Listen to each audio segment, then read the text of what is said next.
Okay, so the second apology I have to make is to everybody watching this video, except for the people who are here for the first time, because you probably won't care about this.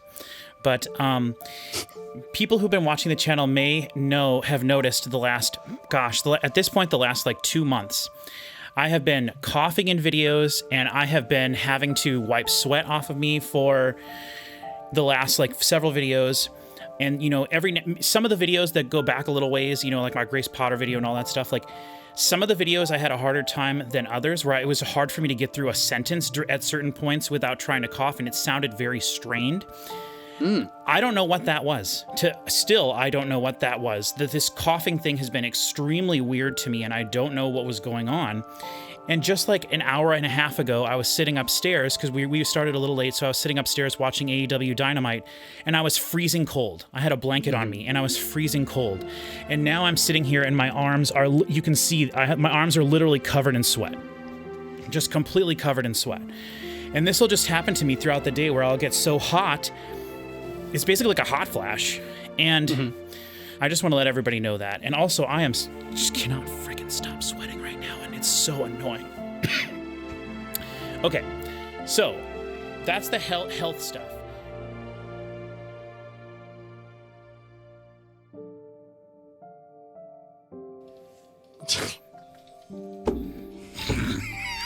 God! The ultimate punchline to that lyric. I'm gonna pass out.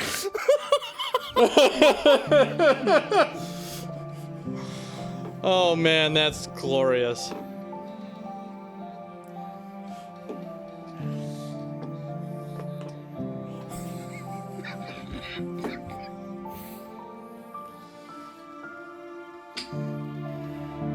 Some more of them flams there. Never mind. This album is the greatest of all time. It might be. I don't know. I kind of don't hate it. Unreal.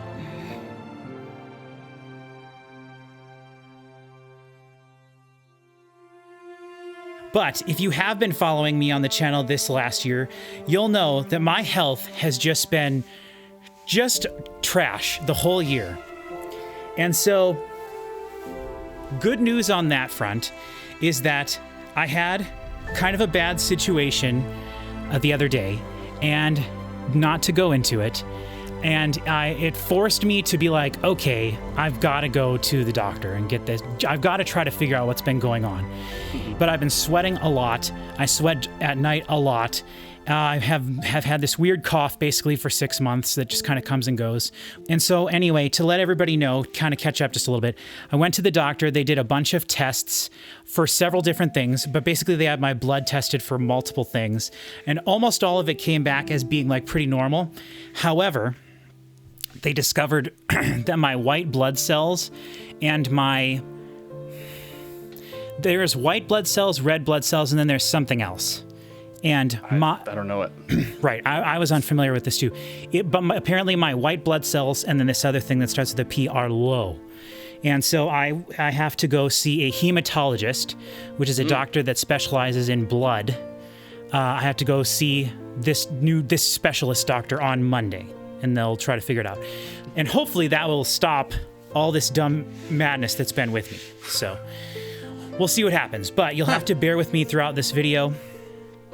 And I'll try to sweat as little as possible, though we can already see I'm off to a bad start there.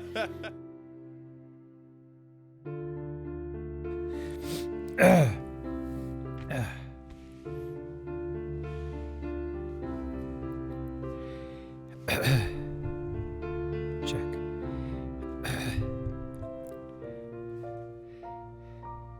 Hello, everybody, and welcome back. Check. Check, check, check, check, check.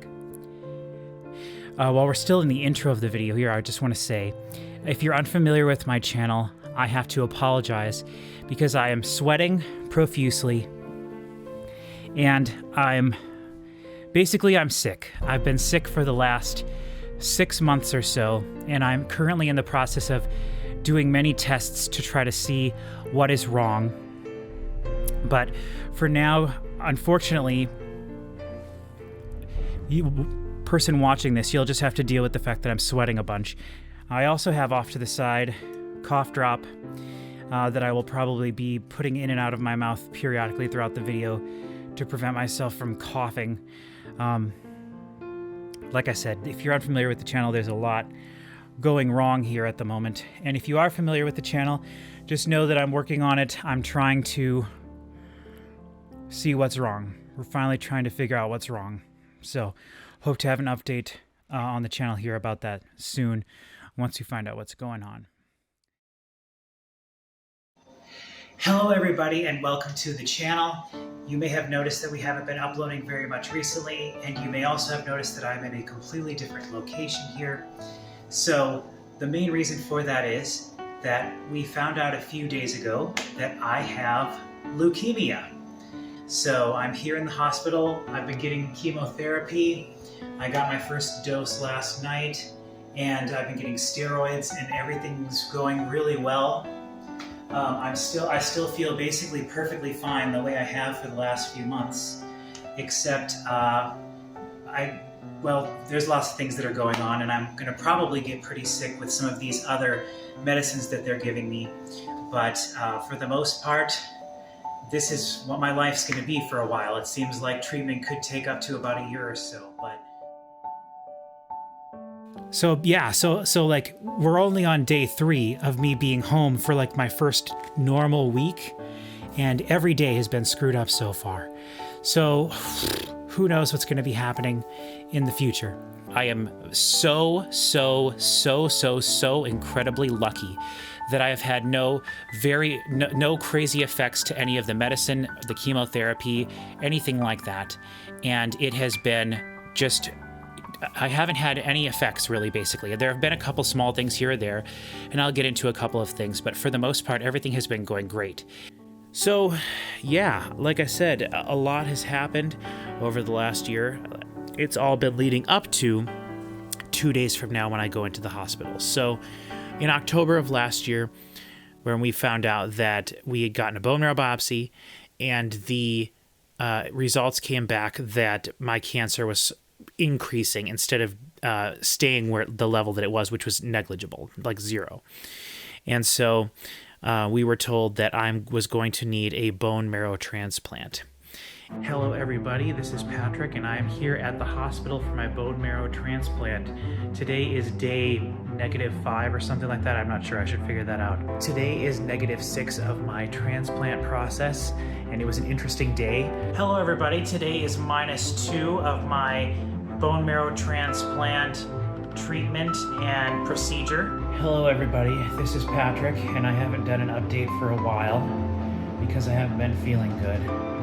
And I'm not feeling very good at the moment either. Hello everybody, this is Patrick, and I don't feel like having a really long update today. We got here and we started setting up the room, and it was kind of fun. And I filmed a little video to post as a short on our channel, so you can go check those out. I've been trying to post shorts whenever I can. And part of that experience is being willing to record myself and take pictures and things when I'm not necessarily feeling the best. And then they bolt this to the table. Hello everybody, this is Patrick Musilek, and today is the day we get to leave the hospital by moving to a new room in the hospital for 70 days. Or at least that's what they keep telling us. So I've got everybody here. Tomorrow is a very important special day. It's a big milestone for me. We're actually getting my PICC line out. I've had it since January of 2024, so I've had it for almost a year and several months now, and I'm very excited to get that out. Oh my God, paper cranes. So yeah, that's what the main part of this video I wanted to be, was to talk about the hospital, and obviously the main thing was to talk about kind of stuff that has happened to us and what it's been like living here in the hotel attached to the hospital for the last 100 or so days. Hello everybody, this is Patrick Musilek, and this is actually day 100 of my stay in the hospital after my bone marrow transplant. Hello everybody, today is our last day in the hospital.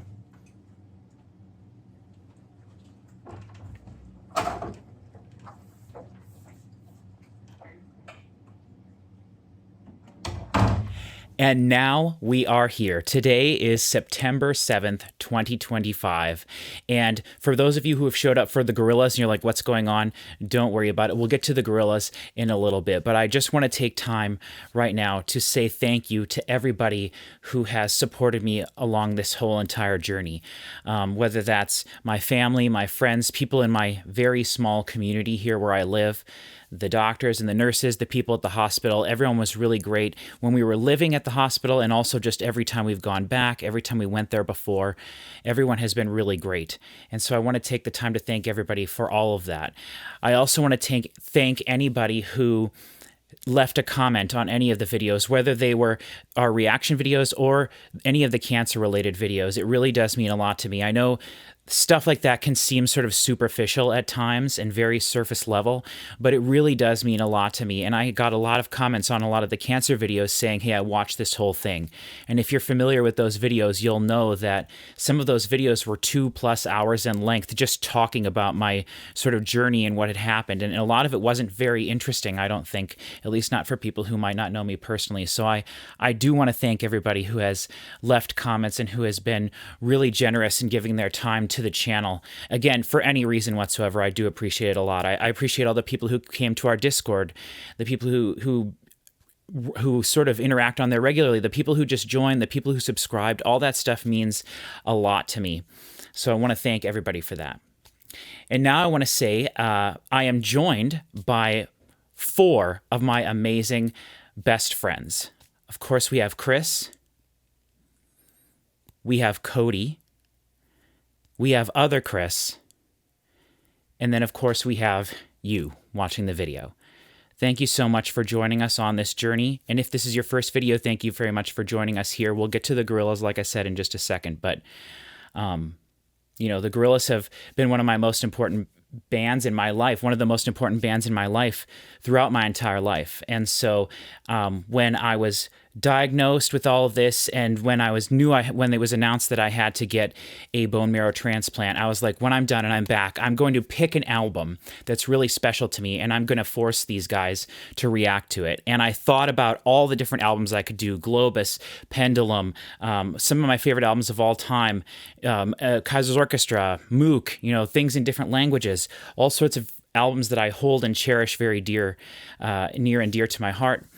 But I came down on this one because this is one of the most influential albums in my life, and I don't think that any of the people in this video have heard this album yet. So if you're here as a Gorillaz fan, I think this is going to be a very entertaining and fun video, and I promise from here on out we're going to be mostly talking about the Gorillaz. We'll see what happens during this video. I'm recording this intro early, so we'll see what happens when we get into it. But I'm really excited because these guys don't know very much about the Gorillaz, so I'm going to go into the history of them and all sorts of stuff. It's going to be very fun.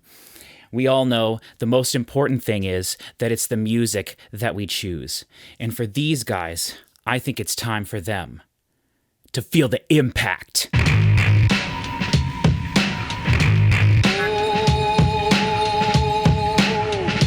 Hello everybody, and welcome back to another album review / reaction here. I've got to start the video here off by saying we have just had technical difficulties for over an hour. We are having a horrible connection. I believe part of it's my fault, part of it is everybody else's fault as well.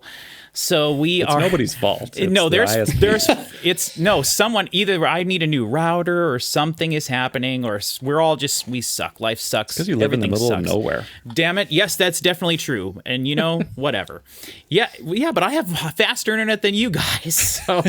So I don't know. But who knows what's going to happen. But again, I just want to say thank you to everybody for joining us. If this is your first time here, we are going to listen to the entire Gorillaz album as long as everything goes all right.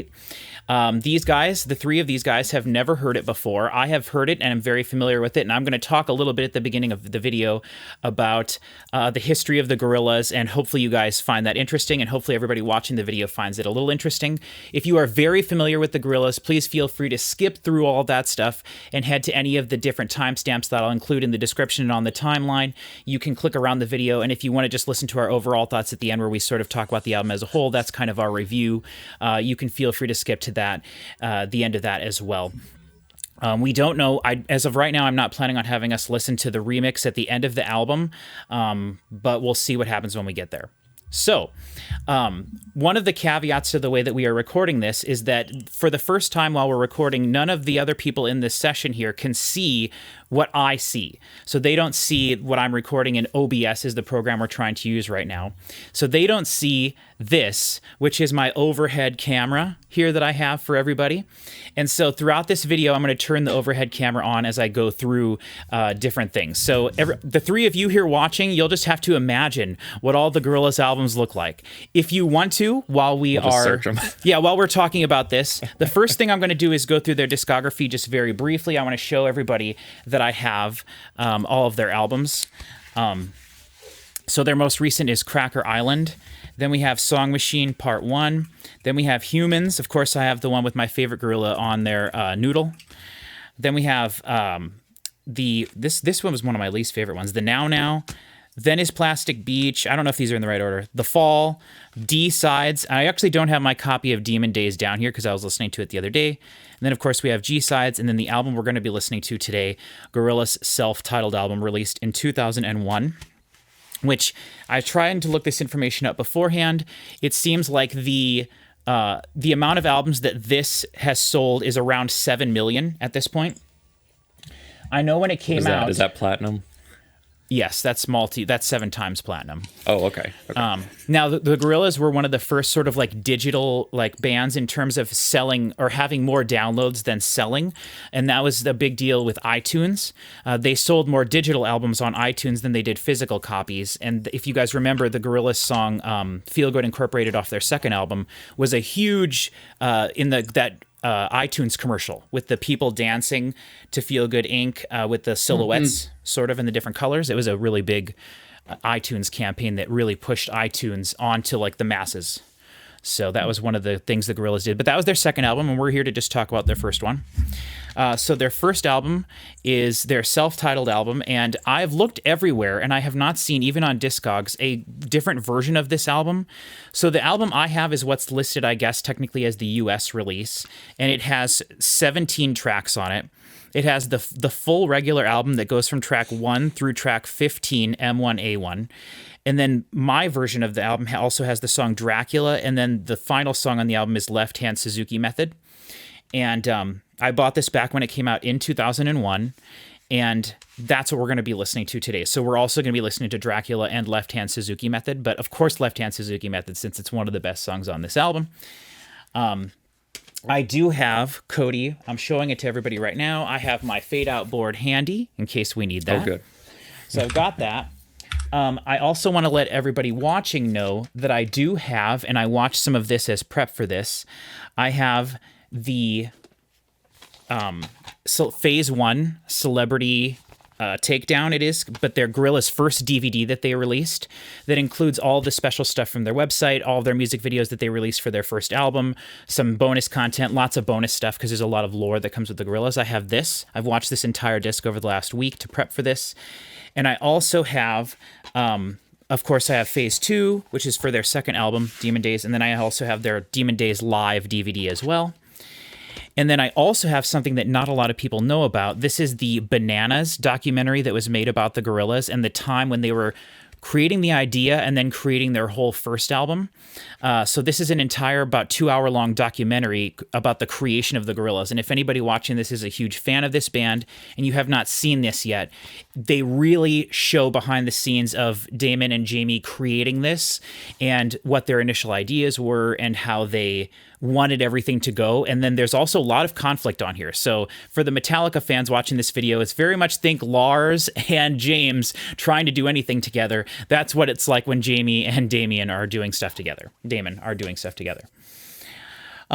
Okay, so it's the only way any Metallica fan can understand something is through the lens of other Metallicas. Okay, so before we get too much further in the video, I want to do something really special. It sure seems like that based on the comments that we've got. Okay, so one thing that I do want to talk about at the beginning of this, you guys are all familiar with the Gorillaz, right? Yeah. More or less, yeah. So I think there's two ways to think about this band. You can think about the IRL version, like the real life version of Damon Albarn and Jamie Hewlett creating this, and then all the musicians who really played on everything and where they went to record everything. And then the other way to think about the Gorillaz, and this is something that I think, Cody, you would really appreciate specifically, because we talk about having a concept album, and this is a concept band.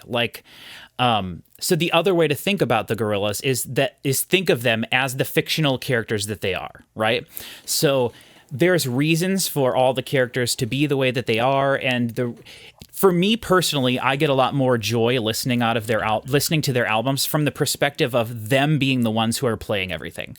Like, it's really fun to me to go through your Gorillaz journey, just going along with it and thinking that it's all true and that they are all real creatures or entities. Is there like a kayfabe to what they're doing? Yes, there 100% is, and I'm going to go into all that in just a second. But I just think that I want to talk about the real life part of this a little bit first, because Cody and I have been doing several Blur reactions, and so for the two Chris's, I'm sure you're both aware that Damon Albarn, the singer and the guy who's the musical creative person behind the Gorillaz from when they started in 2001 to now, is the guy who sings for the band Blur. And Blur is the band that did that Woohoo song that got really popular in 1996, 1997.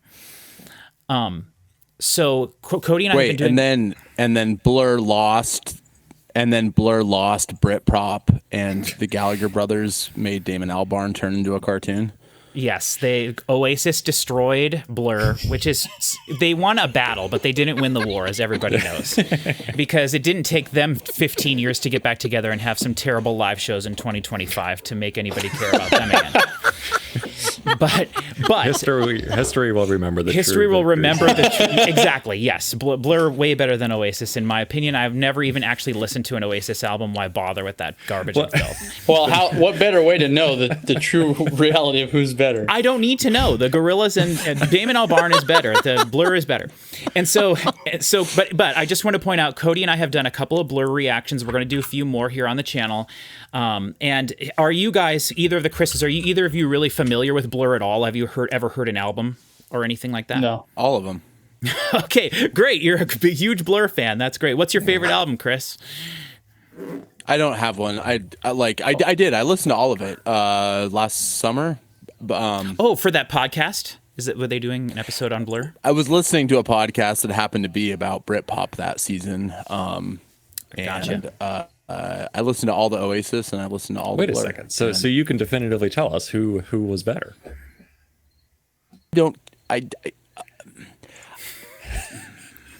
As the only I haven't person gone back listened and to all listened of to. them. I haven't gone back and listened to either band, maybe at all. That's not true, but very little. Okay. I mean, if you're talking about, like, I was thinking about this before we started recording, but yeah. Like, if you're just talking about who wrote better pop hits, I mean, it's Oasis. I think it depends what type of pop you want, because like Oasis, nobody wrote very, sings along to Blur songs except for Woohoo. Right, and nobody's heard more than one Blur song in the in wild. an arena. In the United States, Blur was very big in other countries. So, but yes, that is a good point. The British stuff is interesting, but.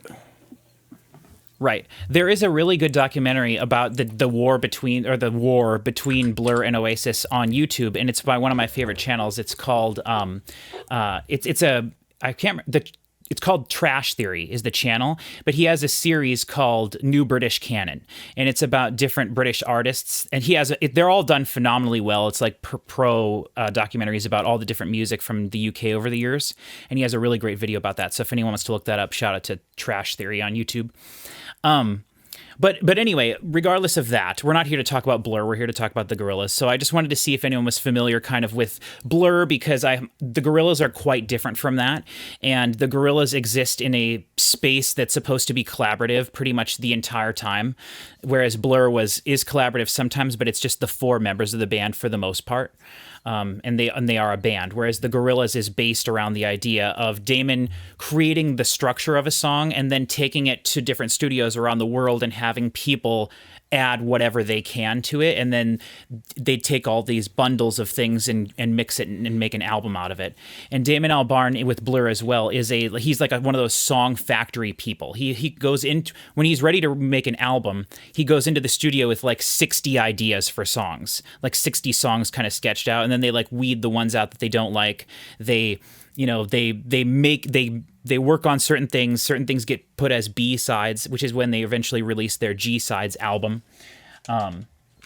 which is their B-sides album of this album, which is actually one of the highest selling B-side albums of all time. They sold over 500,000 copies just in the first year that this was released, which for a B-side album is pretty cool.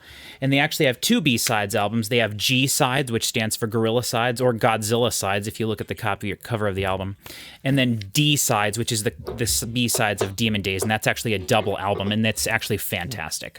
So just real quick about the history of the IRL history of the Gorillaz.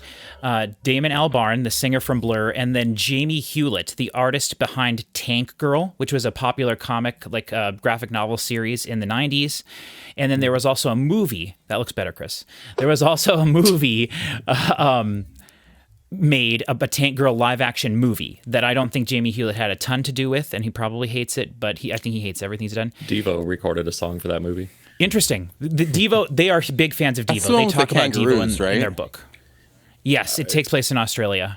Yeah, it's kind of like a Mad Max type thing, but with a post-apocalyptic thing. A hot female chick as like the lead. I watched lead. Well, a hot female chick? Yeah, a little hot female chick. I remember liking that movie. As opposed to a hot male chick.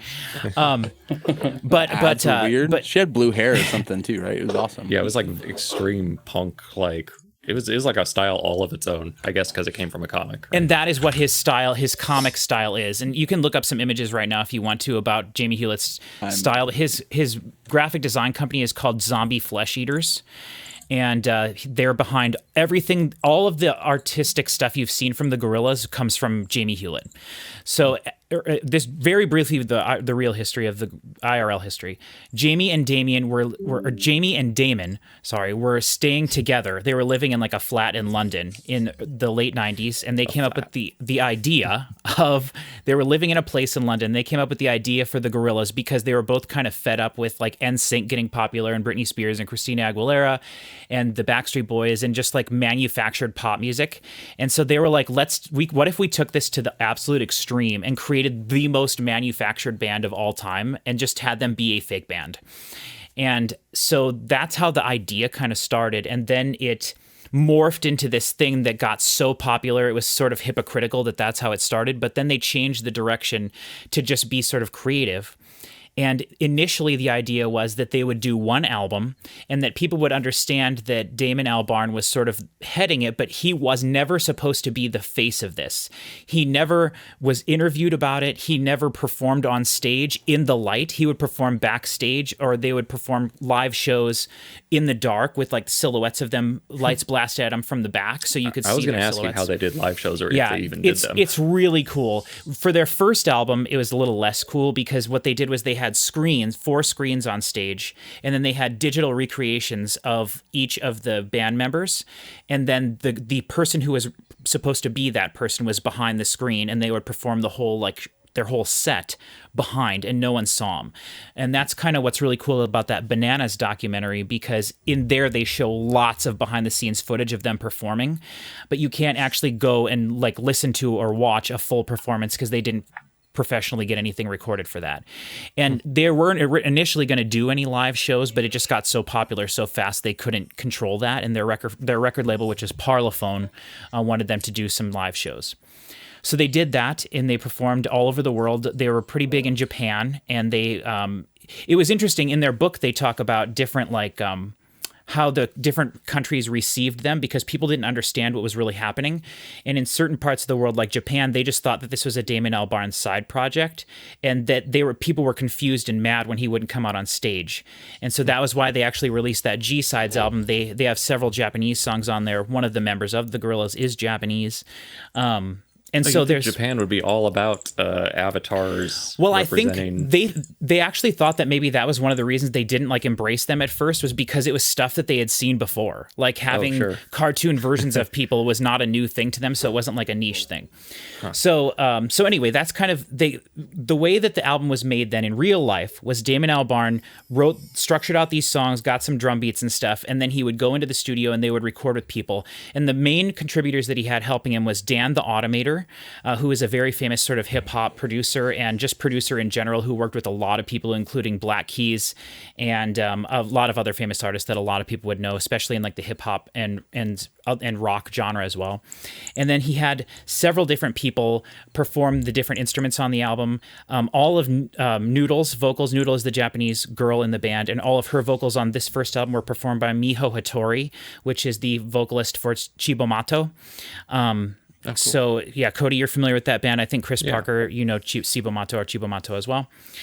So she does all of the Japanese and Noodle's vocals on this, whether it's in English or Japanese, which is pretty cool. And then other than that, it's just sort of like a lot of unnamed people. And the point of the project was supposed to be that no one really ever knew who it was. And then Damon's ultimate idea for the project was after their first album, he would give the Gorillaz to a different artist. And then from then on, every Gorillaz album that was going to be coming out was from the perspective of a completely different person using the same characters. And it just got too popular for them to do that. So they haven't been able to hand it off anymore. So instead, what he does for each different album is they have different people work with them on each different album. And so their albums are all vastly different, but it's all Damon Albarn writing a majority of the songs and then performing lead vocals on a majority of the songs. I would say though some of their albums he barely sings at all. So that's sort of the real how this album actually came about. Do you guys have any questions about that? And we can discuss it too as we go on. I was gonna ask, was there any like Blur stuff that ended up being on the first album? There were several Blur demos and stuff, especially from their album Think Tank. The Blur album that came out in 2003 after this album is all demos or not all, but a majority of it is demos that Damon was doing for Gorillaz. And some of the Gorillaz songs were demos that he was thinking about for the past two Blur albums. They're one from 96 and then the one from 99. So would you say that the sound of the Gorillaz has influenced modern Blur more than Blur influenced the sound of the Gorillaz? That's a good question. Modern Blur is very different than original Blur. It's basically just Damon Albarn writing songs, and then the other guys just kind of come in and play their parts. So I would definitely say Gorillaz influenced modern Blur more. Okay. But it just still does sound way different than Gorillaz, because the Gorillaz don't really have a specific sound. Each album has a sound, and that's kind of why I'm so excited to do this with you guys, because I'm really excited with how this album in particular sounds. It is my favorite Gorillaz album.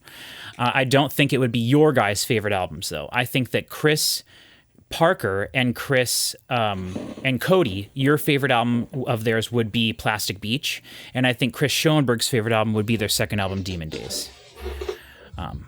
And then anything after that is kind of just garbage and not really worth talking about unless we get a ton of views on these videos. So I did listen to Plastic Beach when that came out in 2010. Right. I guess it was such a big deal at the time. I remember that I listened through it once and I don't remember a single thing about it, but I remember thinking it was cool. Yeah, and the story of that album is that album is 2D's album. He's one of the members of the Gorillaz, and so that's from sort of his lead perspective. And the second album is from Noodle's perspective, the guitar player, and then the first album is from Russell's perspective, the drummer. So Russell, yeah. So okay. So before we get into the Gorillaz and their characters themselves and the fun way I think it is to look at this band, everybody do me a favor and look right here on the table in front of me. You can't see the table, but look right here. I'll be right back with you in a second. Okay, so for my drink today, I'm drinking a Mountain Dew, regular ass Mountain Dew, and I've got a glass. What's everybody else got? I got water. Chris has a sparkling ice as usual. Yep. As always, Which are great, by the way. Love those things. Oh, yeah. I got a Waterloo guava berry. Nice. What do you have, Chris Schoenberg? Apple juice. Dang. That sounded like Windows Sam. Apple juice. Whiskey.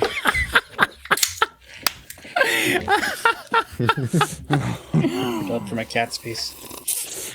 Okay, so now to get into the part that I'm really excited for you guys to sort of hear about, especially you, Cody, because I think you'll love this, and Chris, I think you'll enjoy this as well. All of you will. So one of the coolest things that I have in my possession, and one of the most valuable things I think as well, is this copy of the Gorillaz Bible, basically. This is their album, their book, Rise of the Ogre. If you guys want to look up some pictures of this or go to Amazon and look it up, you might be able to scroll through some of the pages. But it's called Gorillaz Rise of the Ogre, and ogre is spelled O-G-R-E. As Ogre. it is normally spelled. The ogre. As it is. Yes, as it is. So this is a book that Jamie Hewlett and Damon Albarn and then a writer got together, and they created basically the history of the Gorillaz and the characters, and it is incredible. It's like one of the absolute coolest things. And so I'm going to turn on my overhead camera so that the people watching the video, which unfortunately can't be, the guys in the video anymore. Why is it so dang expensive? Oh, because they only made a small run of it, and I have the paperback version, not the hardback, which I think is worth even a little bit more.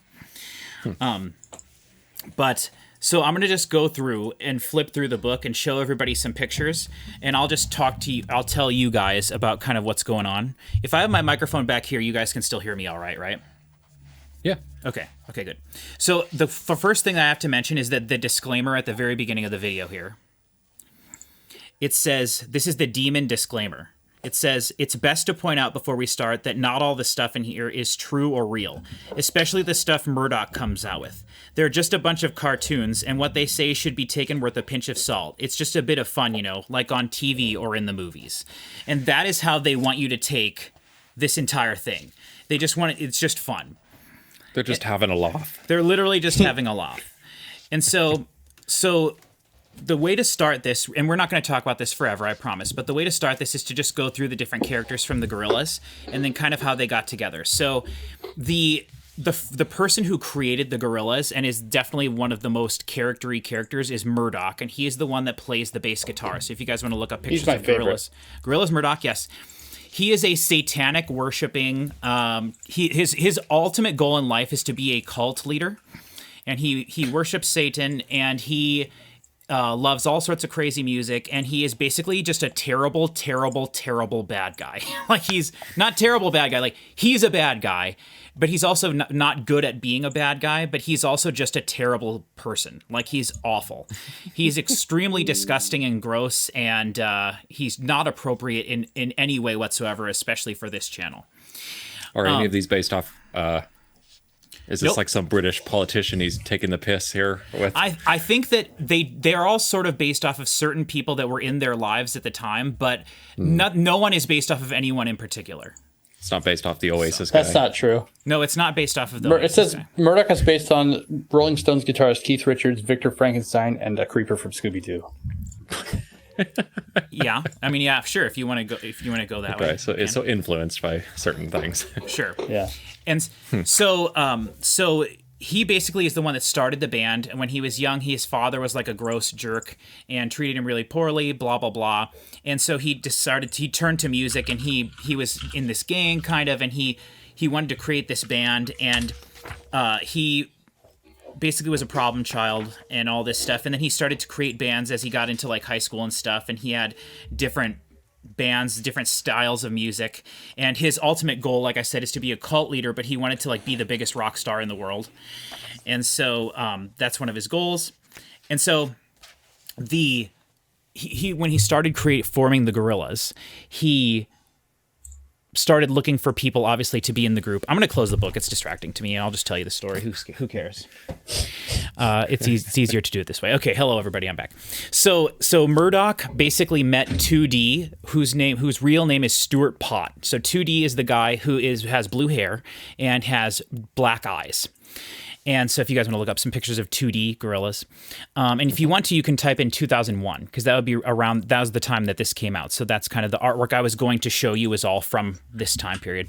But it doesn't matter. You can look at Jamie Hewlett's artwork is incredible all the way up until to today's. There's thousands of amazing pictures of the Gorillaz, including this cool one I have for my poster on the wall here. But he met 2D by crashing a car into the like electronics store that he was working at. Oh, it was a music store. So 2D, his real name was Stuart Pott, and he grew up and he was kind of a very slow kid, I guess is a good way I'll say it, but he's not very, very fast. He's very slow. and so he grew up, he was kind of musical. He enjoyed graffiti. So he brings the graffiti aspect to the Gorillaz. He knows different instruments and stuff. So does Murdoch, but Murdoch plays the bass primarily. His bass was given to him by Satan or something, Murdoch's bass, by the way. But he met 2D. 2D was working in a music store. And so Murdoch was with all of his friends, his kind of like gang that he was in. And their idea was they were going to crash into the store, steal a bunch of instruments, and then drive away. But when they crashed into the store, they hit 2D, and in one of 2D's eyes poked out. It poked like into the back of his head, and then fell out. And that incident put him into a coma. And so I would hope so. As Murdoch's punishment, because they were caught, as Murdoch's punishment, he was sentenced to do 100,000 hours of community service watching over Stuart Pott. And so while they were, basically he would take the opportunity whenever he was watching him for his community service, he would take and just put his body in the back of his car, and then they would drive around and do donuts and stuff, and he would watch his body flop around in the back of the car. And in the book, it says that he also did a lot of other things to his body, and that they used his body for a lot of other ways as well. So it's kind of interesting. But one of the days Murdoch was trying to impress like a lady that he had in the front seat of the car with him, and they were doing wheelies, and 2D's body, Stuart's body, flew out of the back of the car, and his other eyeball popped out, and so that's why he has two black eyes, because he has just empty sockets, and. I thought these guys were all going to be friends. No, they're not friends. They're a band. Band members aren't friends. Oh, yeah, I guess. And so he woke up from his coma, though. And so since then, Murdoch he woke up from his coma and started singing, but he could sing before that. So Murdoch was like, this is great. You have no eyeballs. I basically killed you twice. And so you're not going to be the lead singer of the band. And I do have another quick story about Stuart. When he was little, he was in a tree, and he fell out of the tree, and all of the hair on his body fell off. And when it grew back blue. And that's why his hair is blue. So then a classic tale. Yeah, as one happens, one does. And so they were in the band first, two members, and then Murdoch had heard a rumor about this possessed this big American dude who was possessed by demons, and that he was this kind of like a drummer guy. And so Murdoch wanted him for the band. And so Russell's story is really interesting and one of the coolest parts of the Gorillaz. When he was little, he was going to private school in New York, and he was possessed by an evil spirit, and he killed all the people in his dorm and like used their blood to like smear on the wall, message like Russ was here or something, it said. And so because of that, he was sentenced to a bunch of service or whatever, and then he had to go to like school, different kind of school. He had to change schools. And he grew up, and he had this like weird connection. He's always his whole life had this weird connection to like the spirit realm. And so his parents hired a priest to exorcise this demon from him, and they did. And the exorcism went well, and it got the possessed spirit out of him. But he had this like emptiness inside of him where the spirit was. And he grew up, and he was a musician, and he had a bunch of musician friends, and they were involved in some gang stuff. And at one point, a guy came by, and there was a drive-by shooting, and they killed everybody that he was with. I think it was 10 other guys that were with him, musicians, like great musicians, like session musicians, rappers, drummers, things like that. There was a drive-by, and they killed everybody that was there except for Russell. None of the bullets would hit Russell. And so, even though he was the biggest target by far. So none of the bullets would hit him. And when they all died, all the spirits of those 10 rappers and musicians got sucked into Russell. And so he is possessed by the spirit of his 10 best like musician friends. And so, of course, their talents and whatnot passed into him. And then he can call them up at will to perform in songs and stuff. And so in the Gorillaz Clint Eastwood video, Del, the funky homo sapien, who you see, is the dead spirit of one of his rapper buddies that he come. That's why whenever they perform that song, the guy's always connected to Russell's head, because his spirit comes out of his body. And Russell also is the one he's in control of what's known as the hip hop machine. And I want to show everybody this. I have a t-shirt. Unfortunately, you guys can't see this. I wish you could. But I have a t-shirt here with the, I'll go back to the overhead camera for this. A t-shirt here with the image of the hip hop machine on it. And the hip hop machine is something that Russell created when he was possessed by the spirits of all these other musicians and stuff. And it's basically a machine that's created using every drum machine that ever has been or will be made, that it has access to every drum beat that ever was, is, and will be. And it also has all the different keyboard sounds and basically every sort of sound that you can imagine. Plus there's like 57 speakers in it and all this other stuff. It's really awesome. It's very cool. And so Russell's in possession of that. And so that's the main thing that he uses to sort of like create a lot of the Gorillaz music. Just the lore of the hip hop machine itself is worth looking up. It's very cool. And then after Russell joined the band, they just needed a guitar player. And so they wrote an ad in a newspaper and they sent the newspaper in. And the following day, there was a box from Japan, a big 6-foot box from Japan delivered on their doorstep. And it burst open and a 10-year-old little girl came out with an Ibanez guitar. And that was Noodle. And she is the guitar player for the Gorillaz. So there's all the Gorillaz. She has a sort of a shady past that will be discussed in future if we do more of their albums. And there's a lot of story that goes along with all of this that continues as their albums go on. Like, it's very cool. They have tons of real life people that get involved. That book that I mentioned is all interview format. So it's like an autobiography kind of them from their perspective in interview format. And so they'll break off and just talk to people. Like Rachel from S Club 7 dated Murdoch for a while. And so, or no, she was dating 2D, but Murdoch kept hitting on her and ruining her shirts somehow. I'm not quite sure how he did that, but he kept ruining her shirts and he kept kind of screwing with her, and she had to leave, even though she still to this day loves 2D, but the relationship would never work as long as Murdoch was around. And then the only other last piece of lore I want to tell you before we get into this is the lore of the studio that they own. It's called Kong Studios, Khong Studios. And it is on the former location of a druid site where the druids would contact evil spirits and stuff way back in the day in England. You can look up pictures of this. Back in the day, in 2001, they created their band, and then they created the website, and their Gorillaz website was like one of the biggest websites in the world. They won awards for their website, and it was just a team of Jamie Hewlett and 6 people at the time creating everything you saw on their website. And you could take a whole tour of the studio. You could see all their music videos. You could see interviews with the band. You could go to their rooms, and it was a Flash website. And they would update stuff all the time on there. So fans would constantly visit it, and you could do a lot of really cool, fun stuff there. I visited a lot back in the day. God, the internet used to be so fun. It was really cool. And to this day, they definitely still have like one of the coolest websites. And the website is their Kong Studios. So it was a druid site, and then it was the site of a hospital, and then some biker gang bought it, and all the doors shut mysteriously, and all the bikers burned. The Hells Angels guys, they all burned in there. So like 118 Hells Angels died in there.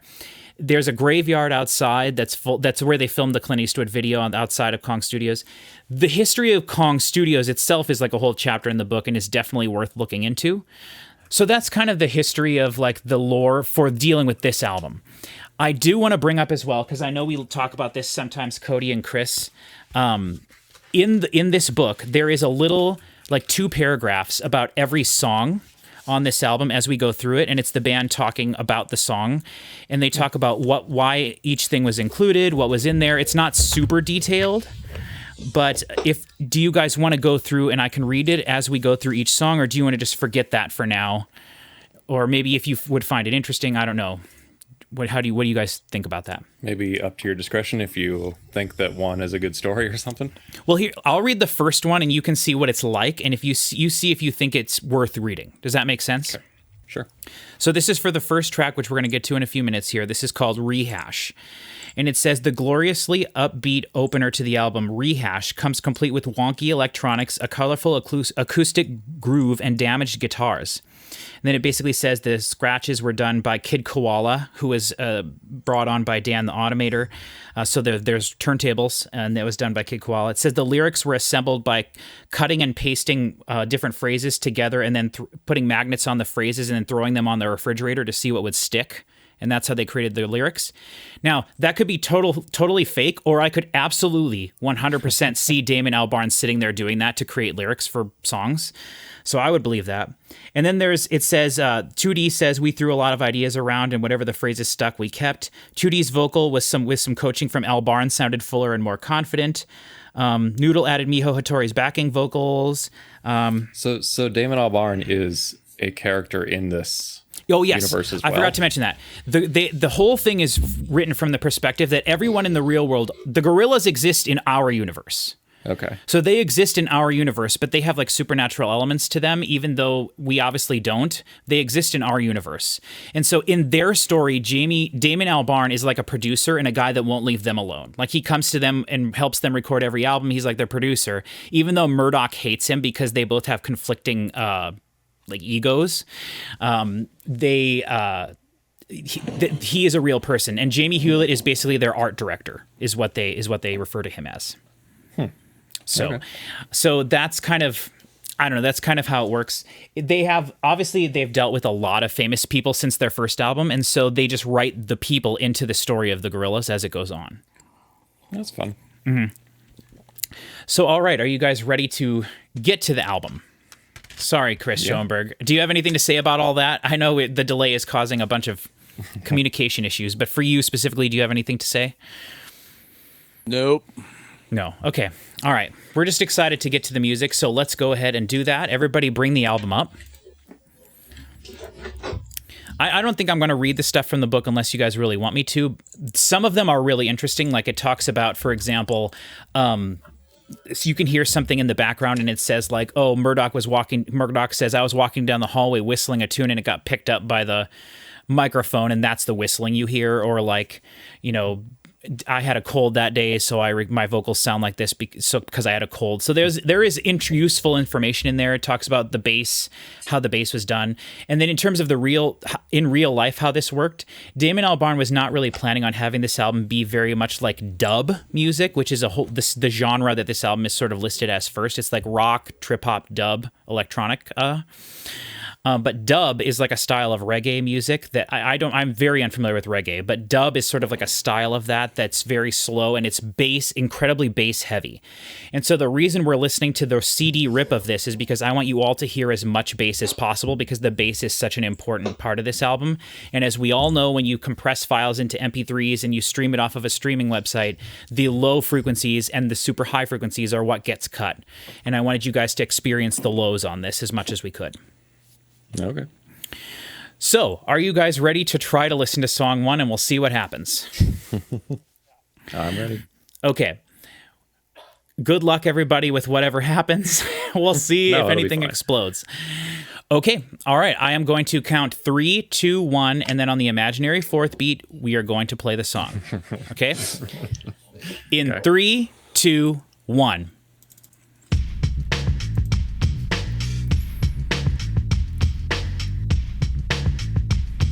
I'm going to not talk very much during this because I want you guys to talk about what you're hearing.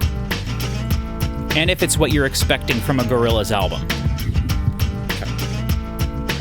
It does sound 2001. Oh, yeah.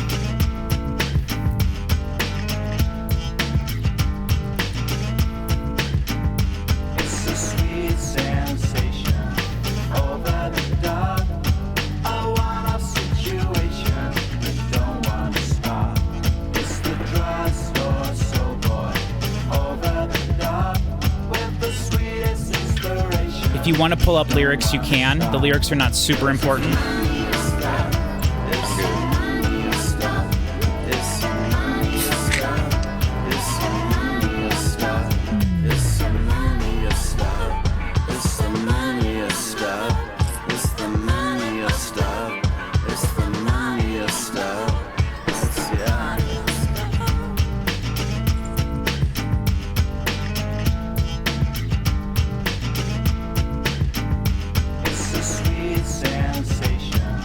Very chill.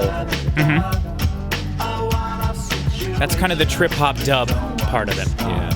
It's the drugstore soul boy over the top with the sweetest inspiration. Don't wanna stop. It's money to stop. It's some money to stop. It's some money to stop. It's some money to stop. It's some money to stop. It's the money to stop. It's the money to stop. It's the money to stop. It's yeah.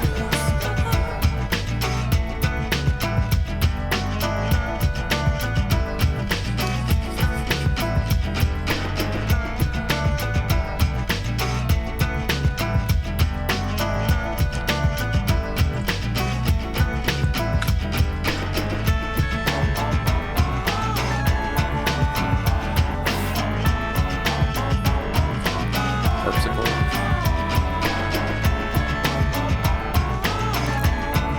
Some kind of electric harpsichord synth kind of thing. 2D likes to use a lot of vintage synths. Guitar by Noodle, drums by Russell, creating the beat. Oh, I get it, because he noodles on the guitar. She. Noodle's the she. She's the 10-year-old Japanese girl. Forgive me. And then Murdoch is the bass player. It's the money to stop. It's the money to stop. It's the money to stop. It's the money to stop. It's the money to stop. It's the money to stop. It's the money to stop. It's the money to stop. It's the money to stop. It's the money to stop. It's the money to stop. It's the money to stop. It's the money to stop. It's the money to stop. It's the money to stop. It's the money to stop.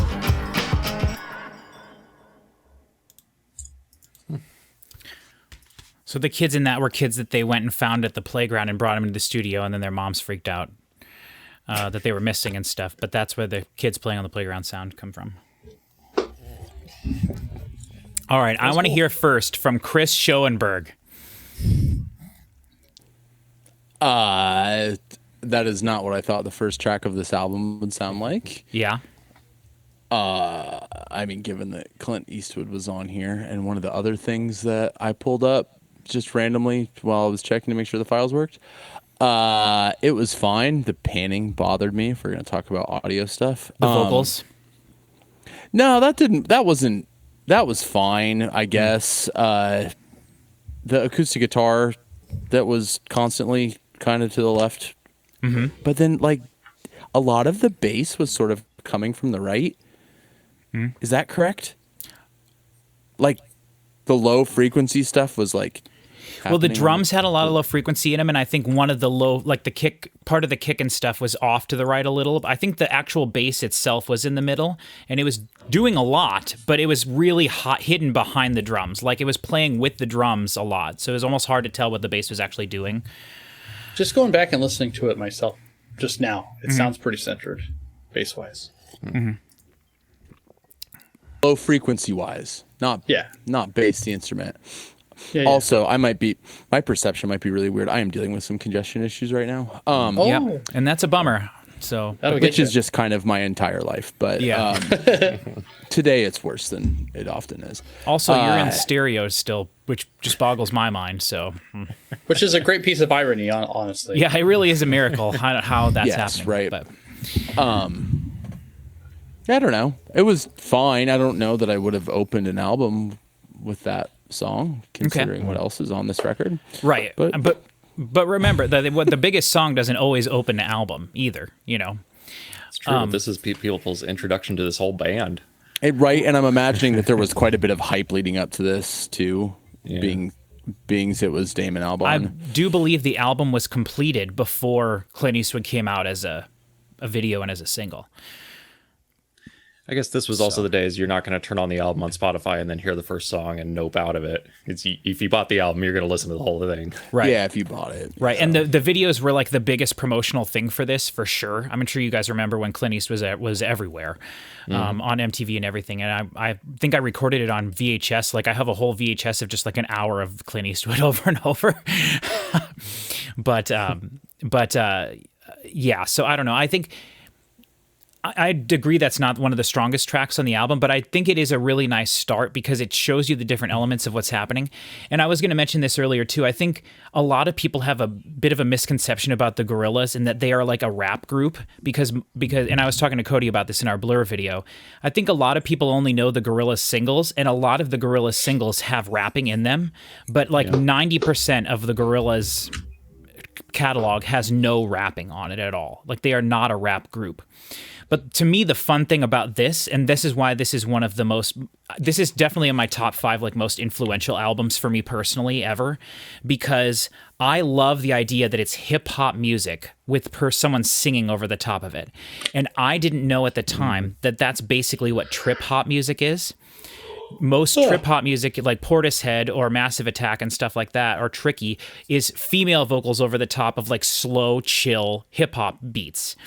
And this is kind of that. And there are people who consider this to be one of the greatest trip hop albums of all time. And I was telling Cody this, there's really only like 12 trip hop albums that have ever been made ever. So, but there are people who think it's one of the best. This album, by the way, sold 7 million copies. I can't remember if I said that in the video or not. And it has been on like Rolling Stone's list of the top, like, I don't think it was top 100 albums, but I think top like 500 albums of all time and stuff like that. So, did people call this trip hop when it came out, or was that term even? People did call it trip hop. Yes, trip hop was a thing in the early 90s to the early to mid 90s. That was when that genre was actually happening. And then in the early 2000s, there was a bit of a resurgence of it with like Blue Foundation, Archive, and some of the other bands that I've grown to love. Sneaker Pimps in the late 90s. I have a big shelf of all my collection. I have a big shelf just full of like what's considered trip hop music. All 12 albums. Yeah, well, there's a little bit more than that because there's like Broadway Project and other stuff. And I have some albums that were made in surround sound as well because it's all a lot of people who were... Trip hop is more crafted in the studio, like I always talk about. And it's definitely made by people who know what they're doing. Like you can't just accidentally make a trip hop sounding album in the trip hop genre. You have to like be able to craft a song in the studio. It is a form of electronic music because they're not performing a lot of the drums and the synths and things, obviously. It has to do with like cutting and sampling too, which is also based in hip hop and stuff. So I was hoping we could do a video on what trip hop actually is before we did this reaction, but we just never got around to it. And now I'm ready to do this video, so that's what we're doing. But you'll notice as we go through this again. Though I will say I do believe most of the drum beats and everything you're going to hear on here was created by Damon and Dan the Automator for this album in particular. So they may be using samples and loops and things, but everything that you're going to be hearing was created for this. And Chris Schoenberg, I'm waiting for you to talk to you specifically about the Clint Eastwood thing where they just hit the button and that's the song, you know, and it's like famous now that Damon's like, oh, this is just a preset on this keyboard I had. That's how he created the song, but the actual things we're going to be hearing are all things that they recorded in the studio to make it sound the way that you're hearing it. So you're not hearing the patch from the keyboard, you know, you're hearing what they created themselves, because people can kind of dismiss stuff like this and be like, oh, they just use like a loop and then put stuff over it. So I don't know, I've heard people, well, even if they did do that, you know, the person complaining didn't, so right, exactly. Okay, we're ready to move on. So I want to, before we do listen to 5-4 though, I want to just point out that the singles for this album were released in this order. Clint Eastwood was the first single, and then 192000s was the next single. And then every time they released a single, even including the very first one, including Clint Eastwood, 5-4 was going to be the next single. Like it was always in the intention that this next song we're going to listen to is the next big single, but it never was released as a single. Then eventually they released Rock the House, and then to the Gorillaz' chagrin, the record label made them release that as their third single. And then Tomorrow Comes Today, track 3, was the fourth and final single from this album. I think Clint Eastwood's the only song on this album I've ever heard. I think you'll know 192000. I think you will know that one. Yeah, I think those are the two that I know. And they're the two that had the big music videos that were big in the United States. The other two songs, Rock the House and Tomorrow Comes Today, they had music videos that were big around the world. Tomorrow Comes Today was in Japan. And then the Rock the House is well, you'll see when we get there. But my favorite song on this album, I just want to point out, is Slow Country, which is track 14. That's my favorite song. Okay, are you guys ready to probably hear your first song ever in 5/4 time? Oh, sure. Chris, not 5/4 you. time seems tricky. Chris for a single. Schoenberg, you listen to mathcore and metal. What's that? Tech death and stuff. So this is. Have you ever written a song in 5/4, Chris? Parts. Some of the primal stuff. Yeah, okay, I kind of remember that. Okay, so this is definitely the most popular, well-known song that's in 5/4, and it's also called 5/4. So there you go. This is 5/4 in 3, 2, 1.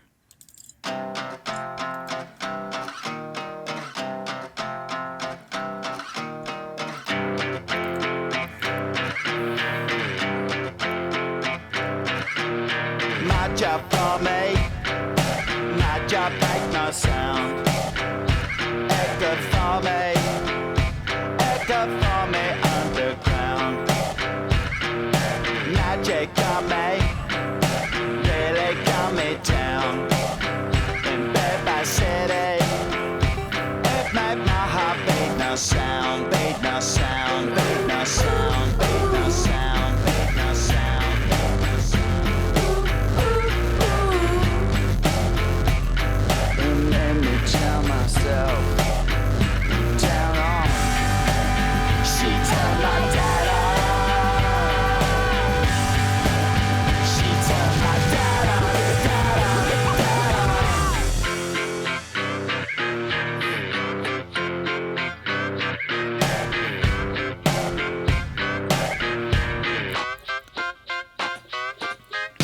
my job for me, my job get me through. With magic money, people seem to walk through you. So is that Damon Albarn singing? Yes, and Miho Hattori doing the female vocals.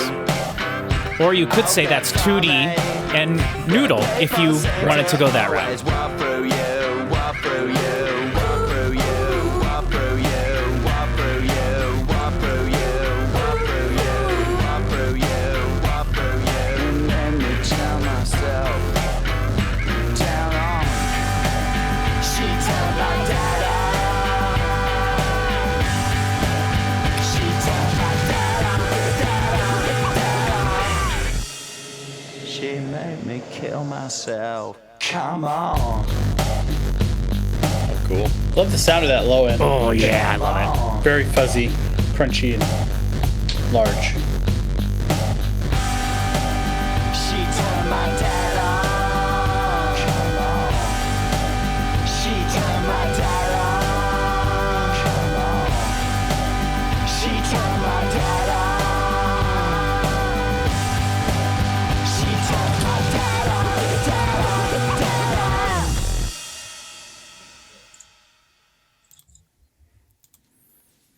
So one thing I'll say about that is the lyrics she was saying there, for a long time I thought it was "she turned my dad on." But it's actually "she turned my dead on." And the Gorillaz have there's a big section about it in the book, but one of the cool things about their characters is that they each have their own likes and dislikes.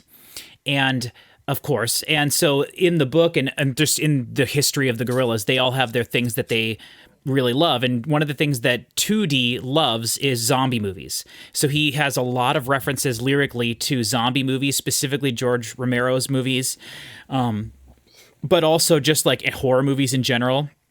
And then the fact that they literally live and work in a haunted studio set on a hill over a graveyard and all this stuff. There's a lot of really cool horror elements to this.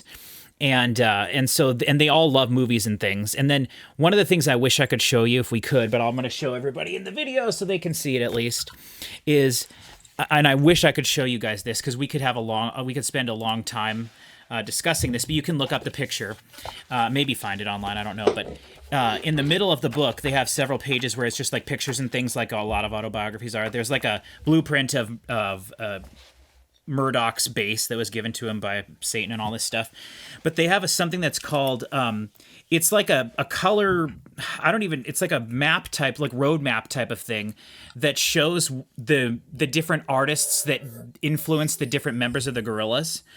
I don't know how to explain it. I'll take a picture of it and I'll post it in our Discog so you guys can see it, or at least know what to look for. I found it.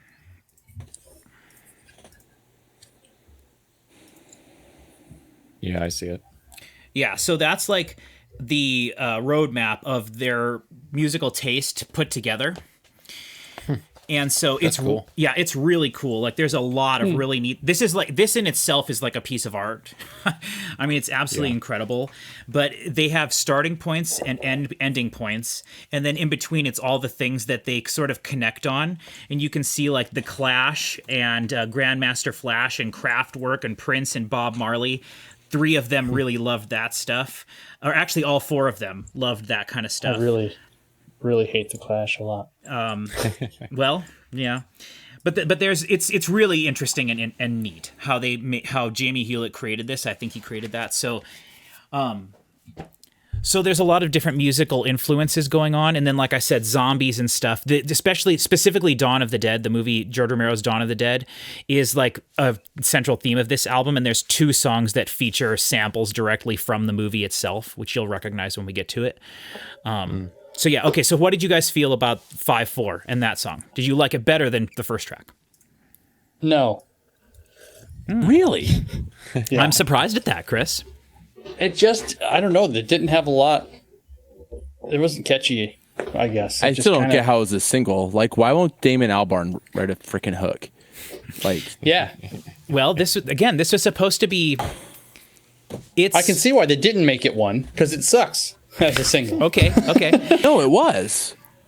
Or No, it was supposed to be the single every time, and then they kind of pushed it back. So, I personally like this song, but you have to remember too, like they with again looking at their influences, like they like stuff that is anti, establishment and stuff like that. Like so, they're going for parts of like that, like. Well, their first song sounded just like Sugar Ray, so I'm not sure why they felt that. Wow. I guess that is a way to look at that if you wanted to. Hold on, do is that. he on the list here on the map? Hey, is my internet like way better? Yes, my number is way higher. It did improve. You look no, HD you and been you delayed can pretty talk much to since us in real time now too. So that's it was very like nice. a switch that went off. That like, and I've noticed this happens before, like around 9:30. Like, I won't even tell you what my upload number on this streaming thing was before, but now it's over 10 times faster. Well, so obviously your giant file finished downloading. Whatever it was, it can be left to the imagination. It was the thing for this video. You got the WAV files that you sent us. So, okay, but Chris, what did you think about the 5/4 aspect of that? The song really wasn't I didn't even think about it. Is it? The guitars are the entire it's so time. funky. The guitar is in 5/4 the entire time, but it's a simple guitar riff that's just alternating between like the 5th and the 1, basically, with what they're doing. And so it just gets cycled through its repetition as the drums are just on the 1 and the every beat. So it's really interesting how it felt works. unnatural to me for the first like half of it, and then I got used to it. Yeah, and then that bass is absolutely incredible. The drums are in 4/4. They you can count it in 4. You can count what they're doing, but the guitar is always in 5/4. It just is looping itself around in an odd way. Like I personally would not say that song's in 5/4. The song is not in 5/4. I know, but I was trying to count it out, and I was like, this seems awful lot like 4. Why is it? I didn't even think stupid. about that. That's Right why. from the beginning. I was really happy when the acoustic guitar went away. Yeah. That fuzzy low end sounded incredible for the time. Yeah, for that's sure. good. Yeah, I think that's one of my favorite sounds on the album, but there's a lot of good stuff. So let's get to some more good And stuff. Go ahead. I don't understand what the relationship between this and Oasis is, but he sounds like a Gallagher. There's no relationship between this and Oasis. He looks like a Gallagher. I don't know. I've if never Chris, seen a picture of Damon Albarn except for like 20 minutes ago, and he doesn't he look like he's the third Gallagher brother? Yeah, Or and the funny fourth thing or is, fifth if or you look however up a many. picture of him and Jamie Hewlett together, they're like the same person. It's crazy. It doesn't everybody, and I was just listening to this other thing. Like everybody looks in England looks the same. I was gonna say every British Gen Xer is exactly the same person. Just like they've been beaten into submission is what they look like. But okay, but Chris Parker, the Blur and Oasis. Damon Albarn is the singer of Blur, and Blur and Oasis had like a big Britpop battle back in the day. And on in the same year, 1996 or 1994, sorry, 1995. It's in there somewhere. They both released huge albums, and Blur's came out and sold more. Right, and the Blur album I took upstairs already. Oh, but that wasn't what the thing was about. It was about singles. I Correct. think before those albums came out, Right. and like the Oasis one, Wonderwall destroyed Blur in the end. because because the Blur song was like a joke. Yes, Yeah. Country House. Yes, Yes. and then Yeah. after that, Blur, because Blur had everybody watch our Blur videos if you want to hear this story and have us talk about it, because that's how we go into it in that. Okay, let's move on to track 3. Tomorrow Comes Today. This is one of my personal favorites from this album, although I enjoy every song except for one. We'll see when we get to that one if you guys know which one it is. This is Tomorrow Comes Today in 3, 2, 1. Yeah, I can see why you like this one. Wait till the low end comes in.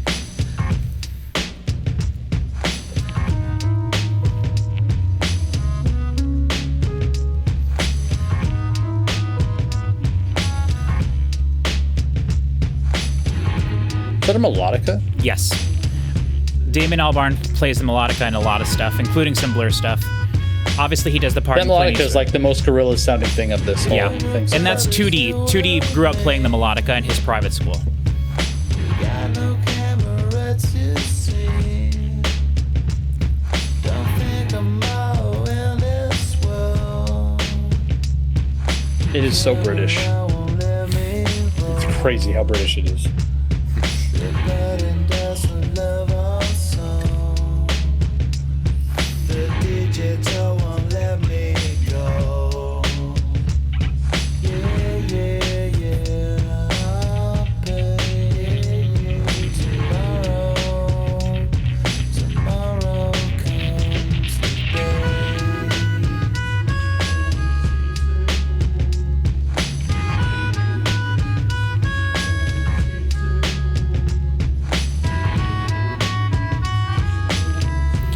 That thing on the right side here is a ghost that floats around the studio. They accidentally recorded it there. So they looped it and that's it. It's a famous person that owned the lot or something before them.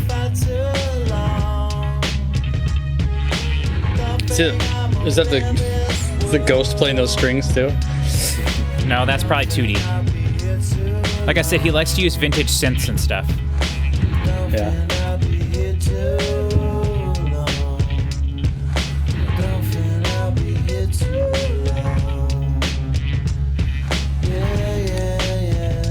Maybe like the whole thing about this is that mid 90s Britpop would have been improved with hip hop drums the whole time. Maybe. Remember, this came out in 2001.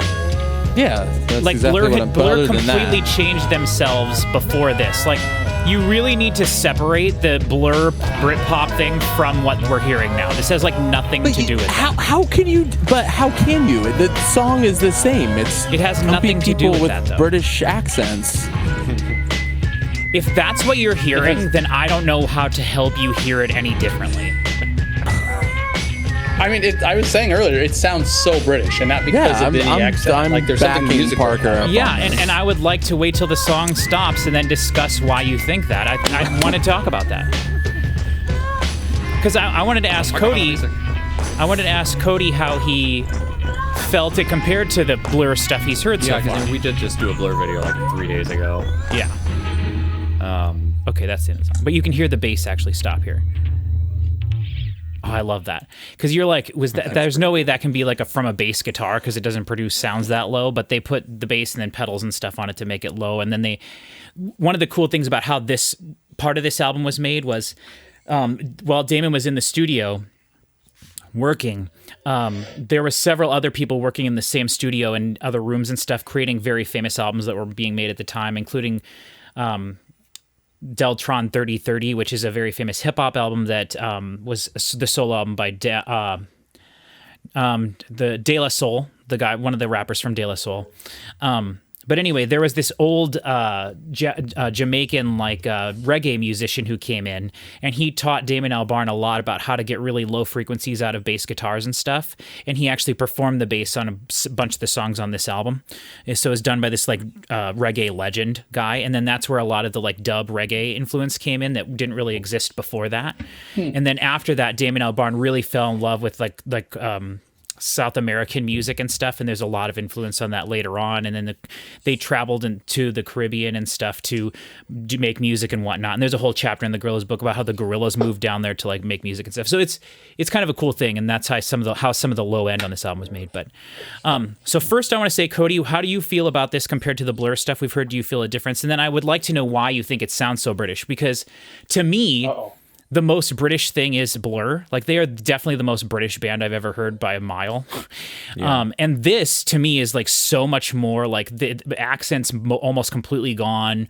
It's just different. So, Cody, how do you feel about it? I mean, I was hearing it on 5/4, and I guess when you hear Damon Albarn kind of singing, he can't really escape how he sounds. Right. And I don't know that 2D is from England. This band is from England, except for Russell. Yeah. But he lived there for 7 years before they started the Gorillaz. I guess I consider the defining thing about Britpop, and I don't know what it is, but I don't think it's just the accent. No. So to me, it sounds different, but I don't know. I do think you have to consider it in the context of what he was doing just 5 years earlier. Yeah, but I don't think you can think that, because Blur was not Britpop after 1995. They were grunge. Think about how Song 2 sounds. That is what most people think of when they think of Blur, because that was their biggest songs were after their Britpop albums in the early 90s. Then they completely changed who they were and created this weird alternative art rock stuff, which I don't like as much as their Britpop stuff, because that's way more catchy and just fun to me, and there's a lot of cool synths. But then they made 7-minute long droning songs and filled albums with that kind of stuff. So they changed. I don't think it's fair to say that just because something sounds very British means it sounds very Britpop. Well, right, because trip hop is a British genre. There were no trip hop bands from anywhere other than England. Just drum and bass is also British, and there's other styles of music from England. But to me, saying that this is this sounds Britpop is just not true at all. This is way darker, and Britpop is all about being happy and fun time and stuff, and this is way darker and just like you said, just because he has a British accent. But I'm honestly curious, Chris, what you think about this. I don't think the British have ever produced anything that's happy, but... Oh, you should listen to Blur's first 4 albums. All right. And it doesn't have anything to do with the accent for me. There's something very British about British bands. Muse sounds British, and, I can't think of any others off the top of my head. But there's just... and I don't know how to put my finger on it, which is not helpful. But there's just something about the way that it is where it's yeah, this is British. I don't know why. I mean, it's kind of melancholy, stuff like that. But they just have there's a cute little melody and somebody sings it, and there's even though the chord progression is not being beat out on that thing on some sort of guitar the entire time, I don't know, I don't know. It's British humor. You can recognize it so easily, but defining it is really tricky. Well, and Cody and I have talked a lot about how American bands from the 80s specifically all sound like they're from England, specifically, right? We've talked about how every singer in the 80s just sounded like he had a British accent, but when you look into what bands are actually from England, it's very few of the bands you're thinking of were actually from England. So that's an interesting wrench to throw into this. But to me, as a fan of to me, Chris, what I equate the music on this to is the Silent Hill soundtracks. because Silent Oh, Hill. I can definitely hear the trip hop. for Silent sure. Hill is the trip. Right, you're familiar with trip hop a little bit at least. So like, Oh, yeah. Silent Hill soundtracks and like the desolate sort of ambient soundscape with sweet drums over the top. That's like the thing that appeals to me the most. And then I actually think that the vocals on this album were recorded intentionally to be slightly annoying a lot of the time. And you're going to get some of that in some of the songs that are coming up, like intentionally nasally, like annoying sounds that they're making. And it all just goes with the story of the characters and everything. Like this was not supposed to be like this huge thing. It was like an experiment that they were doing that got way out of hand. And so like It's an experiment they were doing that worked. No, I know, but I'm saying it wasn't supposed to be popular. It was supposed to like, it's really hard thing to explain, but to me, that's what makes it so cool. Like also you have to remember too, like other than song 2, Blur, Damien Albarn was in a band for 11 years at that point that tried. Damien Albarn seems really good at not making things popular when he wants to and making things popular when he doesn't want to. Right. That's what I was just going to say. Like they had tried to break into the United States for 11 years and it never worked. And he said that when they came to the United States, to tour for this album and stuff, it was the first time, and he'd played obviously in the United States all over. They'd done big tours as Blur and stuff. They never felt like anyone ever welcomed him or that they understood what he was trying to do until he did Gorillaz, which again was not supposed to be this. It was just supposed to be some fun thing that him and his buddy did. And then they happened to have backing to do the difficult part, which is all the animation and stuff that cost forever. And it took forever to make videos and it took a long time to do all this stuff.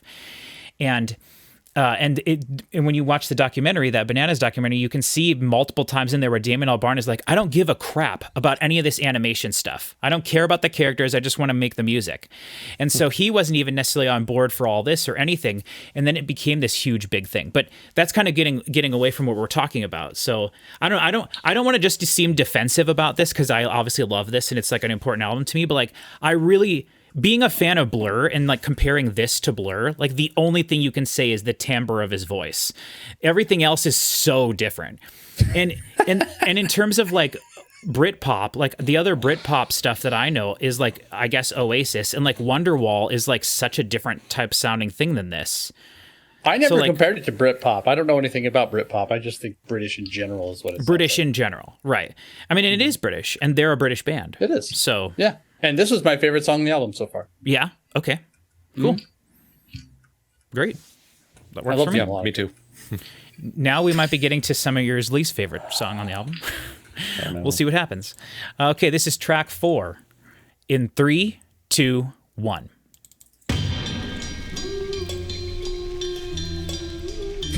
Chris, I like how you were just all faces that whole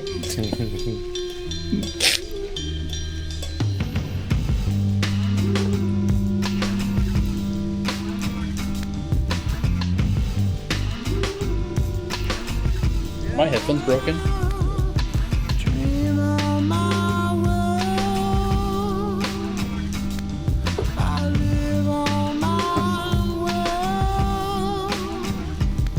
Do you not like this because the vinyl crackle, Patrick?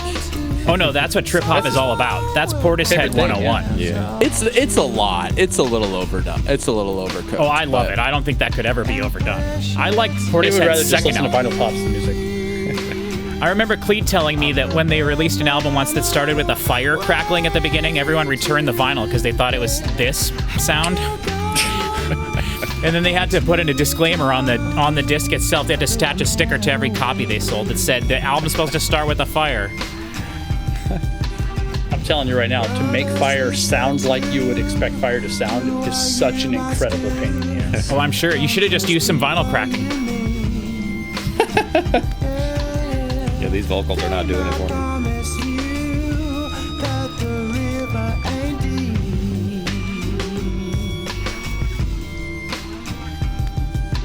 It's almost like 2 or 3 different songs playing at once. Yeah, it's like there's an old spiritual in the background going on.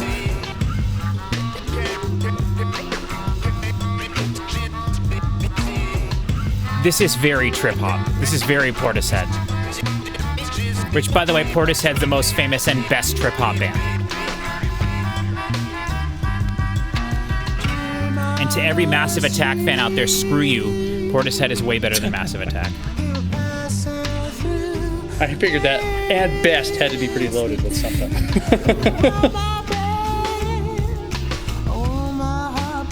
This is like what the band is playing before the show starts.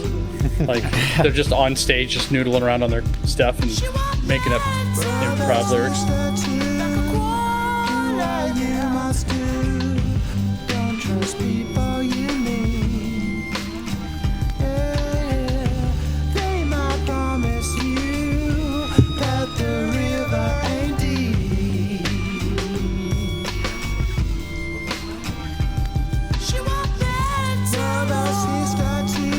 I did not know Gorillaz was trip hop at any point. This is still educational.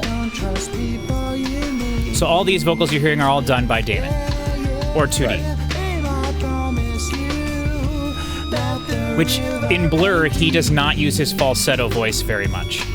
He sings low register in Blur most of the time, I would say. I mean, but the guy's not Mel Blanc. Like, every time he sings, you can tell it's him. Also, I like the fact that it's not perfect. Like, there's definitely a lot of, like, looseness to everything that's happening. Even though it all is kind of manufactured, you know, like with loops and things. Like, if you put some sort of auto-tune on his vocals, it would be active constantly, you know?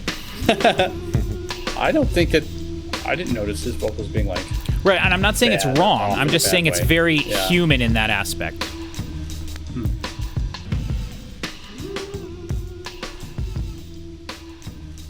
You know, and also one of the things I'm realizing, we've talked about this in the past, but like, to me, drums are probably one of the things I listen to first when I listen to music. And I think the drums on this album are just like phenomenal across the entire thing. And I love drum loops. That's like one of my, that's the only reason I really like hip hop music, because it certainly isn't anybody talking about how they're real bad and blast people. So like, you know, it's that but I do love hip hop music, especially 90s stuff, that this was definitely inspired by, you know, so the drums are definitely the thing that draw me into this first. And then I love atmospheric stuff a lot. Mm-hmm. And there is so much atmosphere in all of these songs. And like Chris Schoenberg was saying, like, I don't mind the ridiculous like vinyl scratching throughout that entire thing. That's just part of trip hop, man. And that's one of the parts that I love the most.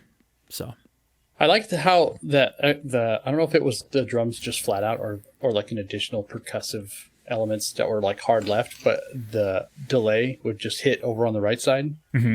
That was pretty cool. Yeah, there's a lot of extra elements being added for sure. But I did not like that song though. Cody, how'd you feel about the falsetto vocals?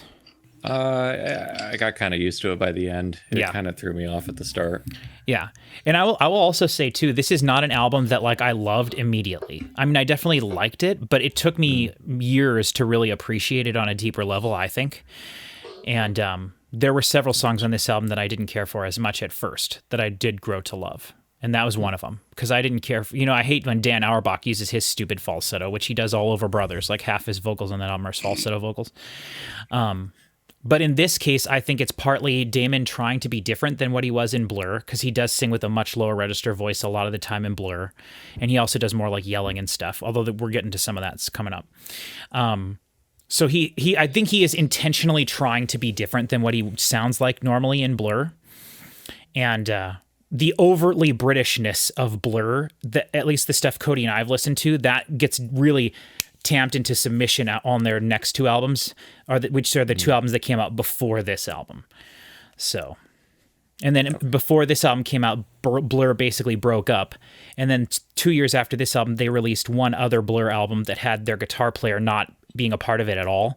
And then it was like 15 years after that Blur released their next album when they did like a reunion thing. So the Gorillaz have been the far more popular, more present thing over the last like 20 years. So, Chris Schoenberg, you have anything to say about that one? I've had, the song was fine. I've had this like subway map of their thing up. That's what I've been looking at this whole I've been time. reading it the whole time too. Oh my God. Like it's such an incredible amount of work that they did on that. Yeah. And then like, it took me a very long time to figure out that the little, whatever subtitles to each artist's name are they're just like things either- that they made up. Yeah, they're like a lot of them are like song titles, but it's like kind of them describing the artist or whatever. But I don't think any of them are absolutely song titles. They're like plays. Some of them are really close, but they're Yeah, like. yeah. Anyway, that weirded me out. No, they So do you that think to they're like- avoid copy. They do that to avoid being sued by. No, I think people. they're just trying to be cute. Or maybe. Yeah, it's like it. Sid Barrett is "Shine On You Crazy Diamond." Jimi Hendrix is "The Voodoo Child." Like, Yeah. And lot of Led them are Zeppelin just- even is like A Whole Lot of Love, but I think that I'm 98% sure in that song is just called A Whole but Lot of Love. it looks like they're is. trying to describe the artist, kind of using kind of cheeky, song, like, yeah. Yeah. Sure. Yeah, it's cool. There's like artists on here I need to check out because I like the artist on either side of them. I'm good. I'm glad. Like it's amazing. Like that just in itself is a really cool thing, and I've spent a long time looking at that. Devo's on there, right, Cody? For sure. Yeah, right next to Sparks and the Talking Heads. Yep, which totally makes sense. Those are two of your favorite That's bands. true. I don't know Sparks, but So- that tracks otherwise. Oh, Chris, you should look up Sparks. What a weird band. There's a documentary about there's a them. really You good should, documentary should check that came that out. out. There are. Oh, years ago. I think I remember that documentary. Yeah, Actually. it's I never saw bonkers. it, but Bonkers stuff. wow, yeah. Okay, are you guys ready to listen to the big song that we've all heard before? I like this song a lot. Yeah, me too. I mean, for sure. And Now, I haven't will heard it in a say very long time. one thing that you'll not hear is the beginning of the song at the beginning of the music video where they go That was only for the music video. So Weird. So yeah. All right, let's listen to it. I'm excited to see how you guys enjoy this, hearing it fresh and paying attention to it. We'll see what you guys think.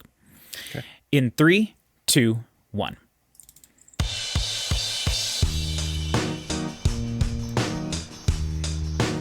Boy, when is the last time I heard this song? Bass sound is unbelievably cheesy. Happy. I'm feeling glad I got sunshine in a bag. I'm useless, but not for long. The future is coming on. I ain't happy. I'm feeling glad I got sunshine in a bag. I'm useless, but not for long. The future is coming on. See, I don't think this song reads as British to me. It's coming on. It's Hmm. coming on. No, judging by their singles, I wouldn't have Let me thought that. out of my cage. Now, time for me is nothing cause I'm counting no A's. Nah, I couldn't be there. Nah, you shouldn't be scared. I'm good at repairs and I'm under each snare. Intangible. Bet you didn't think so I command you That to. low end is Panoramic so view. Look, low. I'll make it all manageable. Pick and It sounds choose, awesome. sit And that lose. keys Chicks thing that's and on the dudes, right, you think you really kicking that's tunes. so Picture cool. You getting down in a picture too. Like you lit the fuse. You think it's fictional, mystical, maybe spiritual. And then this rapper in real life is one of the core members of De La Soul. Very famous rap group from the 80s. Gun smoke, you're righteous with one toke. You're psychic among no possess you with one go. Happy. I'm feeling glad I got sunshine in a bag. I'm useless. Oh, that's a melodica too. Yeah. Is coming on. I've never thought about that until right now. Same. Yep. Yeah. It wasn't until recognizing it earlier I was like, oh, the melodica is like. That's Oh, right. that's awesome. Very cool. Yeah.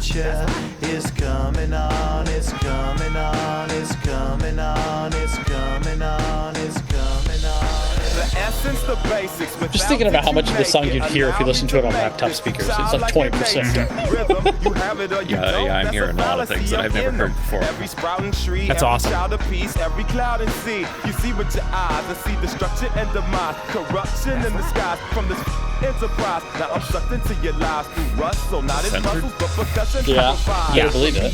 Yeah, I have the edited version of this album. Although you notice he didn't edit out the SH word at the beginning of the first verse. So I'ma stick around with Russ and be a mentor. Bust a few rhymes so motherfuckers remember what the thought is. I brought all this so you can survive when law is lawless. See, if you would've told me this was Del the Funky Homo Sapien, I would've believed No you. squealing, remember. I mean, it is Del the Funky Homo Sapien.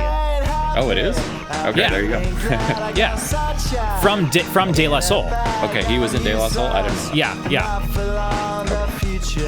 That scratch on the far, far right is pretty fun too. It's like a frog. Yeah, he's like a friend. In a bag, I'm useless, but not for future is coming on, it's coming on, it's coming on, it's coming on, it's coming on. My future is coming on, it's coming on, That's cool. it's coming on. My future is coming on, it's coming on, it's coming on. My future.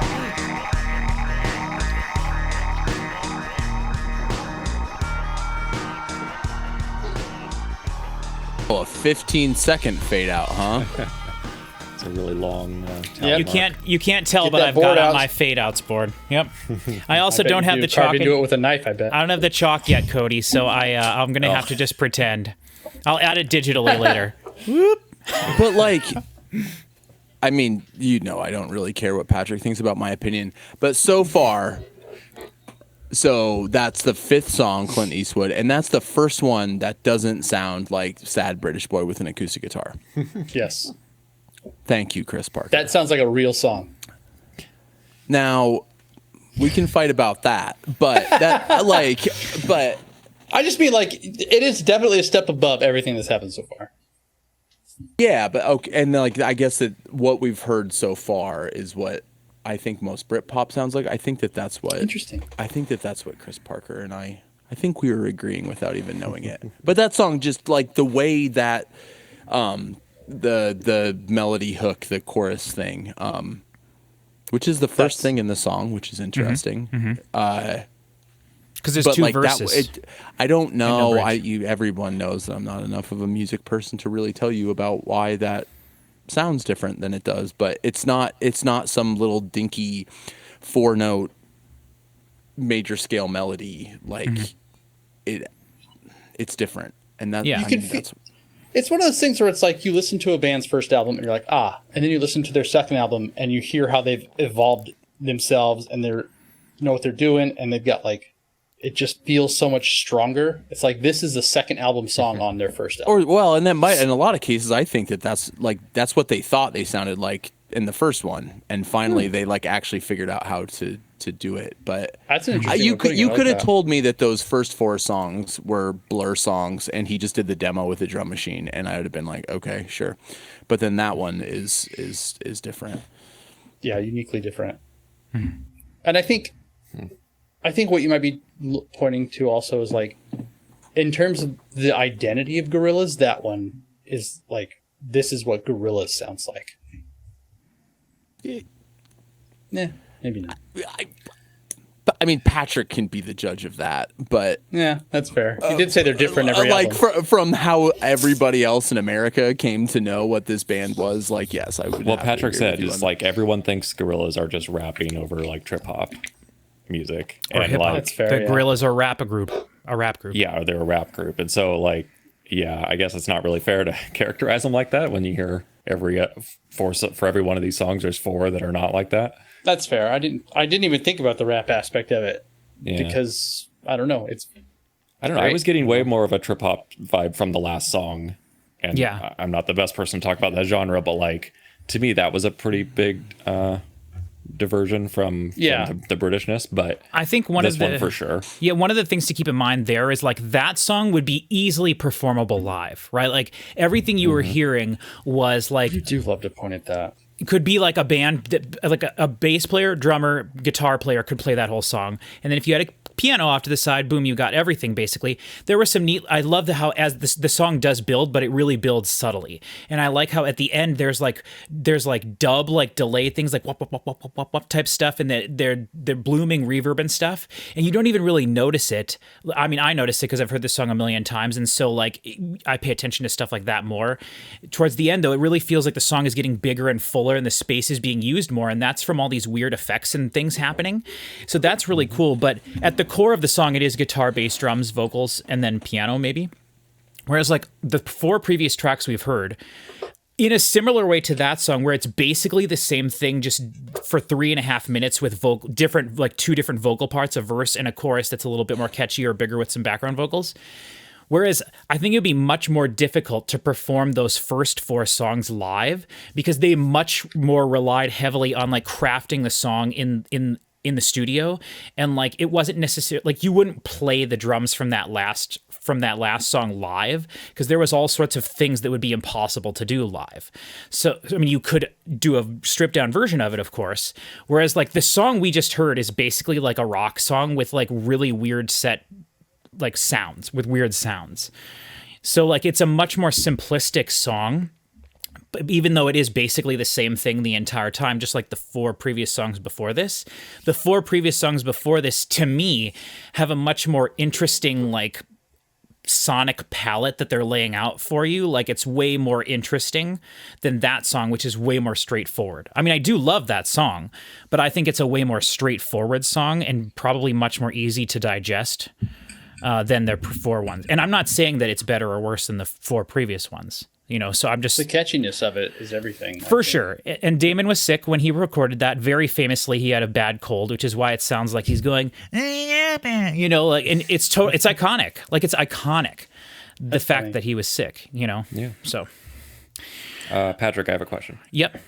Why the heck is it called Clint Eastwood? Because it has that... It's supposed to be like... Oh. It's supposed to be a Morricone thing? Yes, Ennio Morricone is like a huge influence over this entire album. And then the soundtrack to old Western movies, and then also horror movies, which are very much like Western movies. Very slow. And I found John Carpenter on the map here. Yeah, and they definitely just like the big single from their second album was Dirty Harry, it's called. Oh, that's right, yeah. So, you know, which weird ass song that thing is. So like, it's, you know. Cool. Actually, that wasn't the big song. Dare was probably the big song off their second album. But we'll get to the second album maybe Dare eventually. Feel Good? Feel Good. Yeah. Oh, yeah, Feel Good Inc. Yeah, Dirty Harry was the third single from that one, so never mind. Okay, are you guys ready for Man Research Clapper? Yes. Yep. In 3, 2, 1.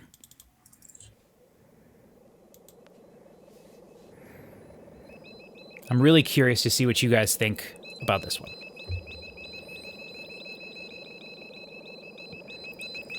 Digital birds.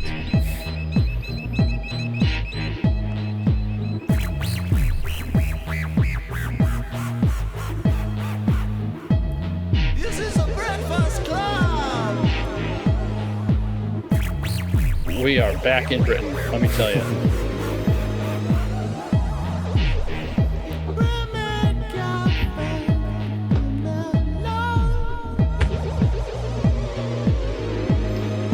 I can see the Clash reference happening here. Or inspiration, I guess.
Not sure what this song's about, but it sounds like it's about leukemia to me.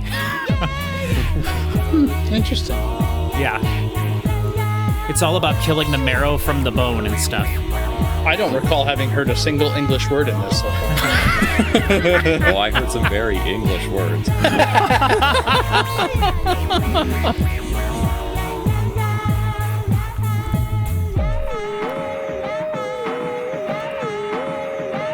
I like all the mad scientist sound effects. Yeah.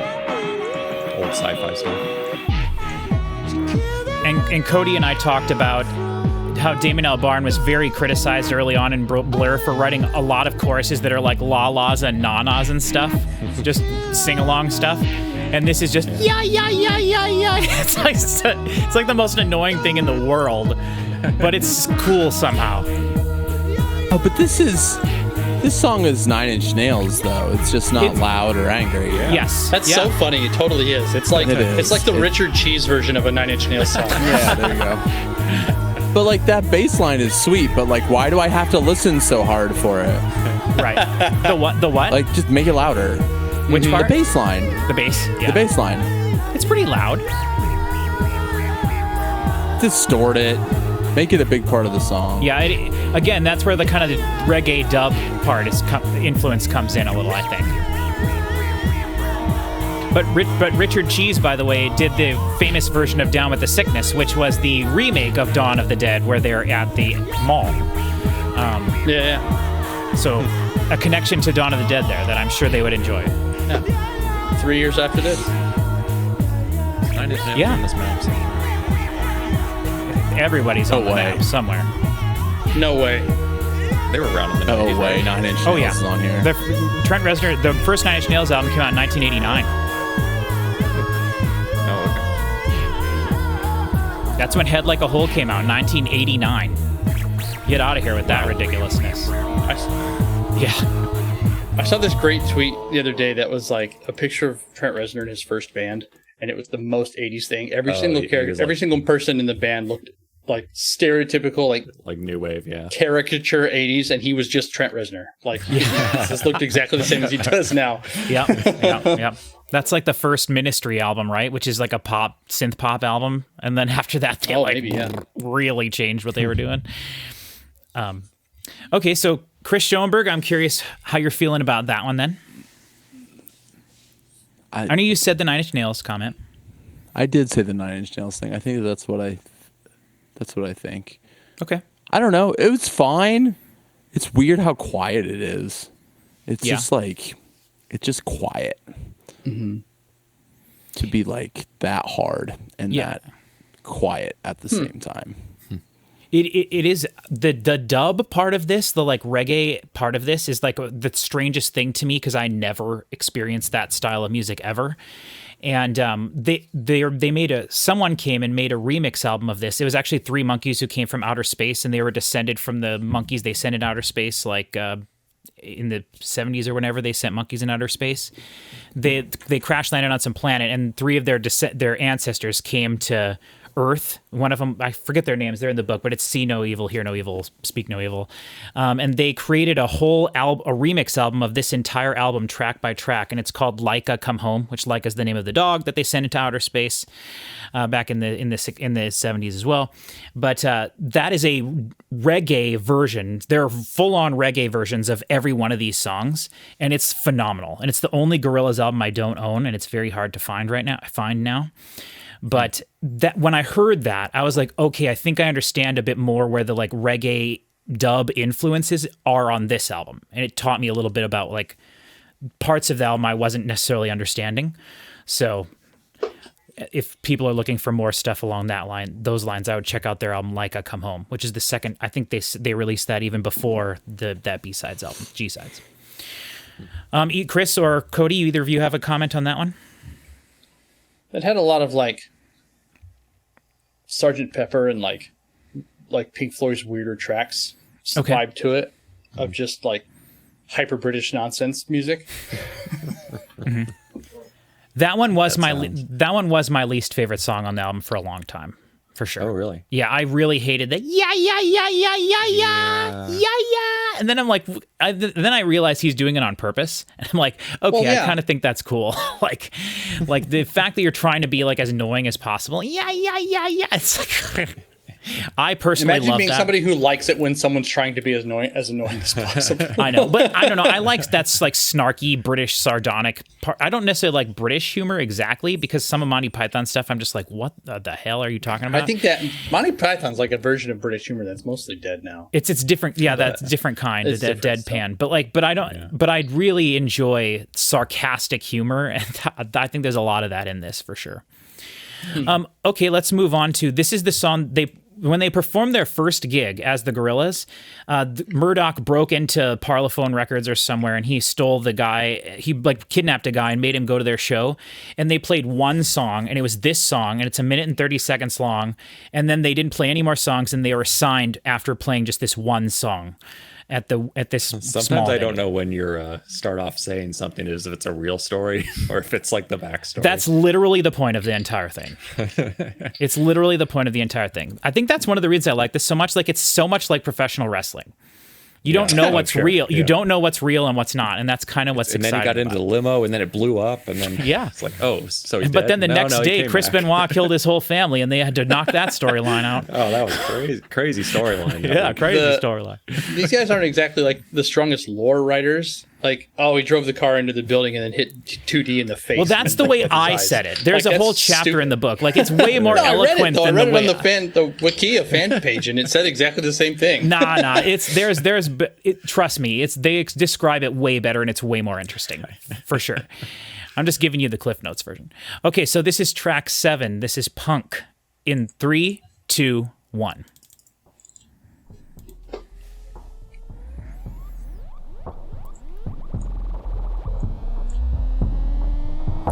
The amount of low frequency this guy gets away with is incredible. Yeah. Like, so many people are not even hearing any of this.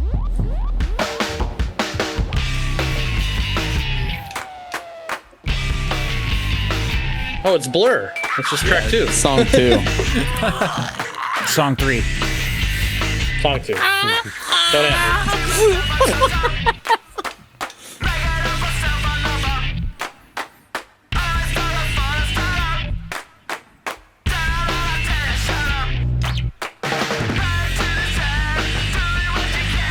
Green Day.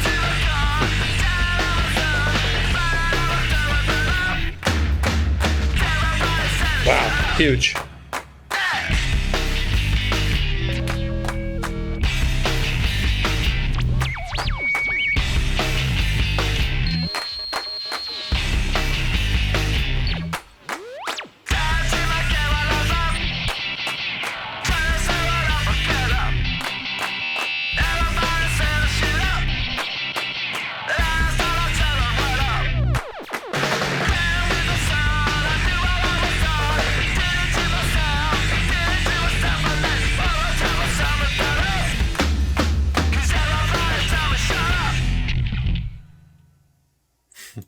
Those drums are enormous.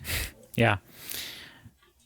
And that also sounded British for reasons I can't quite pinpoint. And it sounded like Green Day. And it would be a great way to write a song that's making fun of punk. Yes. So one thing you guys don't know, because clearly you have, even though you're all of you are experts on Britpop at this point, but Cody would know that every Blur album has one or two like very punky inspired like British punk stuff on it. And so this is Damon continuing that tradition of always having like a punk inspired thing on there. But if you guys want to, you can look up Bank Holiday. It fits in better. Like on the Blur album, you're going from the songs are way up and down. Whereas this has kind of been a little more cohesive. Yes, definitely more consistent. Throwing this in there is weird. Yeah. Here on this throwing it in here is weird on this album. Yeah. So you don't think it fits as well? I don't think it does. I think it's more fun on the Blur album where you're bouncing from track to track and you never know what you're going to get next, really. Right. But here it seems way out of place. Okay, interesting. Okay. Huh. But that's probably the first thing we've heard so far where a drum kit being played by a person was recorded specifically for this song. I think so. I think you might be surprised there would be stuff before, but it's, for the most part, I would say. But it's all meant to sound like samplers. It's right. It's meant to sound like loops and stuff. Because this. 1,000%. Yeah. So I'm okay. But like, that was drums played by a person. That was meant to sound like drums. Yep. And I think it's intentionally mixed like kind of stupidly. You know, like there's just a guitar on one side and it's not really balanced by anything on the other. And the drums are far away and it sounds like lo-fi kind of in certain ways. And then like Chris said, that dum, dum, dum drum is like this huge, massive thing. Cannons, yeah. Yeah. So, and it's fun. They do a verse and a chorus twice. That song itself is only 1:30 something, and the first like 20 seconds are slow fade into with sound effects. It's like the first 8 seconds and then like the last 4 or 5 seconds of it too. Yeah. So it's not even a minute 30. Yeah. But I heard plenty of that in a minute and 15 seconds. Yeah. It's cool. I like that song. I actually liked it quite a bit, but I like punk music, so. I mean, but it couldn't be any. But it couldn't be any longer than that. No, They'd it have would be to write a silly if second- it was. They'd have to write a second part to the song. While they're gone, I'll show you guys some more stuff from the book that they won't get to see. That's the original bass player for the Gorillaz. She was dating 2D, or not bass player, sorry, the original guitar player. She was dating 2D, but Murdoch kept hitting on her. It's kind of a theme throughout their whole thing. Kong Studios, and then here's when they get into in the book they get into how they made the album. There's a little bit on every song. It's very cool.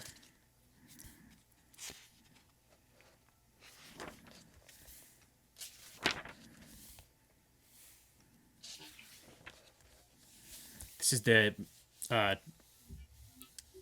Tomorrow Comes Today. Their Dazed and Confused album cover. Here's the Clint Eastwood video. So they actually made the Tomorrow Comes Today video first. Who are you talking to? I'm talking to the people watching the video. I'm showing them some more pictures from the book, Oh, sure. which I really do wish you guys could see, since this is like legit one of my favorite things. But it's all right. I really wanted you guys to approach this from a like the Gorillaz are the characters, not the real people thing. And it's just too abstract. I think you guys, it's too abstract for you guys. But the fun thing for me is every Gorillaz video I've ever done on my channel, I pretend like they're completely real from the moment it starts to the end. And I get like 10 comments that are like, does this dude know the Gorillaz aren't real? Like people, they think that I'm stupid and don't know. But like, I literally try to do that. I try to do it in such a way that I'm like, no, the Gorillaz are real. And I just talk about Russell and That's 2D. great. And You would think that the fans would appreciate that. I think a lot of people do, because I've also gotten comments that are like, dude, this guy's committed to the bit. I'm like, yes, I think it's awesome. That's why I love it so much. I think if you weren't there at the time buying this album when it was new and you kind of didn't know the backstory, and then you read the booklet and you go to the website and you do all this stuff, you would be, and you follow the band as they released albums, you would be more into the lore. Well, I just think it's more interesting that way, because it's just to think about it like this is the dude that made Britpop songs and now he's making these songs. It's just not as interesting that way. Yeah. You know, but I mean, it's not a wrong way to think about it. And the funny thing is, like, this is so much more massive than anything Blur ever did, like by millions and millions and millions and tens of millions of copies. And everyone universally considers the Gorillaz' second album to be their best, and it was sold like way more than anything else they did, including this one. So, and I really do think you guys would all like that one maybe more than this one. So. Okay, are you guys ready to move on to sound check Gravity? Yes. Chris, I know Chris Parker, I know you've been enjoying the bass on this album. This album's going to give you a nice chunky bass here. Nice. In 3, 2, 1.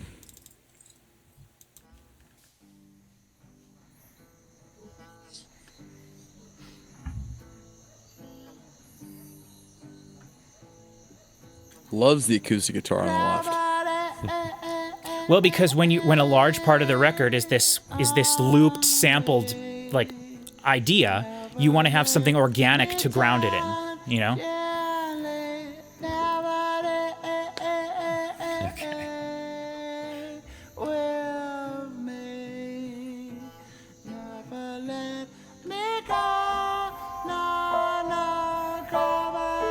What's that falsetto voice? Whoa. Now this sounds good.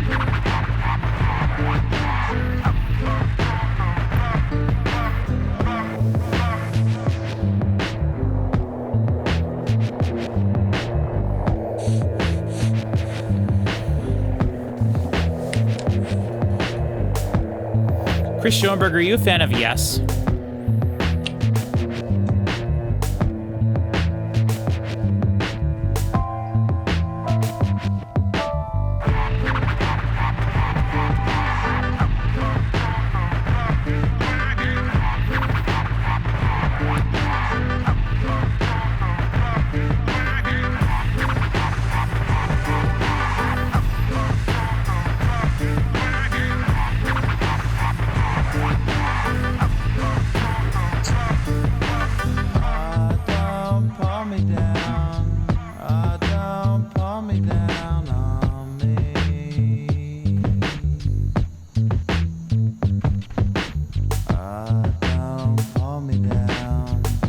nighttime sound effects are still there on the left side. Mm-hmm.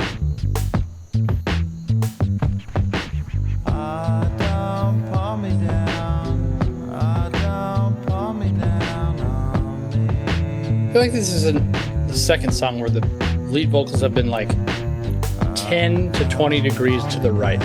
Okay. And it's an interesting choice. To the right? Yeah.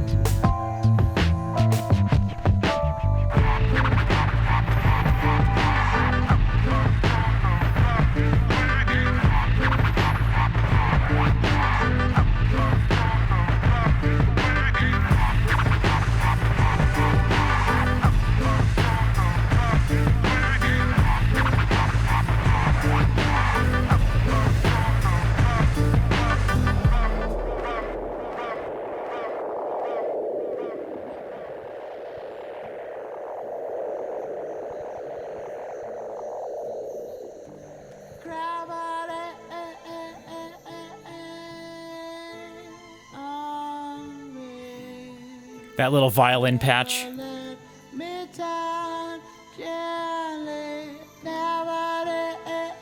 really like the song except for this part. Well, see, they're going to bring it all together right here. They're going to put it all together. It'll be worth it. Would you consider this the chorus? No, this is the chorus, I would say. Oh. Or that... Those that, vocals. Yeah. Oh, right. Or more, actually, this song has a refrain, and it's that Ricky Wiki part. But they put the falsetto vocals with the acoustic guitar on the left a little bit. Yeah.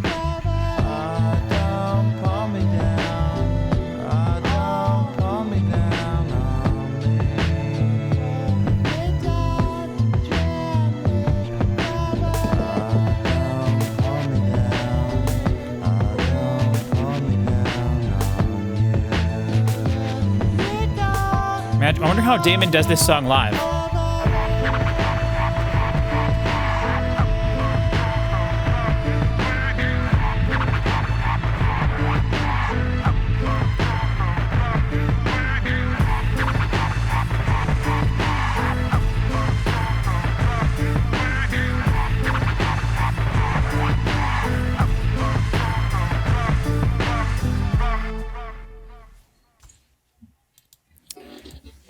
But so, like, what goes on in your mind when you use, like, they didn't use that super cheesy string sound because it was all they had. Right. And I think that it was a great use of that super cheesy string sound. I think it was very well done. But, like, why? Well, Why do you pick that? There's a lot of questions like that. Like, why do you pick the sound of bugs and crickets? Like, No, well, I think okay. I want to address what Chris Schoenberg said first, because him and I have skirted around this conversation for years. I like Chris Schoenberg. I like whole bands that the entire point of the existence of their band is to use cliched synthy sounding synth stuff. Is that what it's supposed like? But is that? Yes, it is. It is, because what Damon does, and this is kind of the whole concept for their third album, Plastic Beach, which is the album that was made from Tootie's perspective. And he by the way, according to the band, Russell plays the drums, Murdoch plays the bass, Noodle plays the guitar, Tootie sings and plays synths. That's what the band is. But 2D and his character likes vintage synths. And so their third album is all about, like, it's a Casio on a plastic beach. Like, that was like the famous lyric from that song. It's a Casio on the plastic beach. It's a Casio. And so, like, the whole album was made using only like Casio synths and like specific sounding Casio synths and stuff. And like so yes, I think it's the intentional choice to use something that sounds like that in the same way that you would try to mimic a Beatles guitar tone or something like that. Like, it is a cheesy old sounding synth sound. It's a lore thing. Intentional. Okay. I mean, that's I think okay. so. Yeah. But just regardless of Gorillaz lore, I think the reason bands do that instead of trying to make it sound like real strings, and I'm not saying that's what you were saying it should be, but like instead of using like a fake sounding synth string or synth sounding thing, like a whatever, some kind of wave type thing, to the intentional choice to use like a fake sounding synth thing is kind of punky. You know, it's like that, like we don't need any of that. Yes, we could, but we don't need that. We can just play it on the keyboard. You know, and the keyboard we have is a vintage but I mean, keyboard like you thing. hear that stuff in like modern rap music or whatever, but they are calling back to a time where those sounds became popular because the people that were making the music, that's all that they had available to them, and that is absolutely not the case here. But I think that it was very well done. Like, for sure. If I wasn't so sensitive to that particular sound, I don't think that I would have been like latched into it and been like, why do they use this? Yeah, But and it's the same exact thing, and they used it the same exact way on Clint Eastwood, right? When they did that ascending part, same patch, same everything in Clint Eastwood. So, Chris Parker, what were you going to say about that one? You started to say something, I think. If I was going to say something, I don't remember what it was, but I had a different thing. That, like I said with the low bass and stuff, it seems so many of these, I don't know, songs like this from them have done a great job of escaping the time that they were made. Like, this doesn't, like, that first song sounded very 2001, but this doesn't really sound like, technologically, aside from the strings element, which I don't know anything about, doesn't sound of an era. It really sounds very good, and the low end is all over the place in a great way that you just don't find anywhere else. Yeah, one thing I think that is important to mention too is, to my knowledge, this album has never been remastered. Like, we are listening to the current version of this album, and why would it? Right. I agree. I think it's a fantastic sounding album, and for 2001, you got to think like NSYNC's second album came out the same year. You know, Britney Spears' second album came out the same year. So, like, that's the stuff. You just have those facts front of mind, Patrick. Well, I know NSYNC's first album came out in 1998. That was with Tearing Out My Heart and all that stuff. And Sailin', best ending song of an album of all time, cover of a Christopher Cross song. And then their second album was No Strings Attached in 2000, and then 2002 was Dirty Pop. So anyway, I'm just trying to give context, you know, for other stuff that came out like 2001, like Nelly, like Country Grammar, because this is when I was in high school. So the music that I was the most exposed to was this time period. 2001 to 2005 was when I was in high school. And so this is prime me listening to music at the time when I would have been the most susceptible as opposed to this crap, even though I really started to discover music after this on my own. So I don't know. Cody, how did you feel about that one? I liked it. I don't have much to add. Right. What the other people said, but that's fine. Yeah. I do agree with you that gravity is kind of annoying.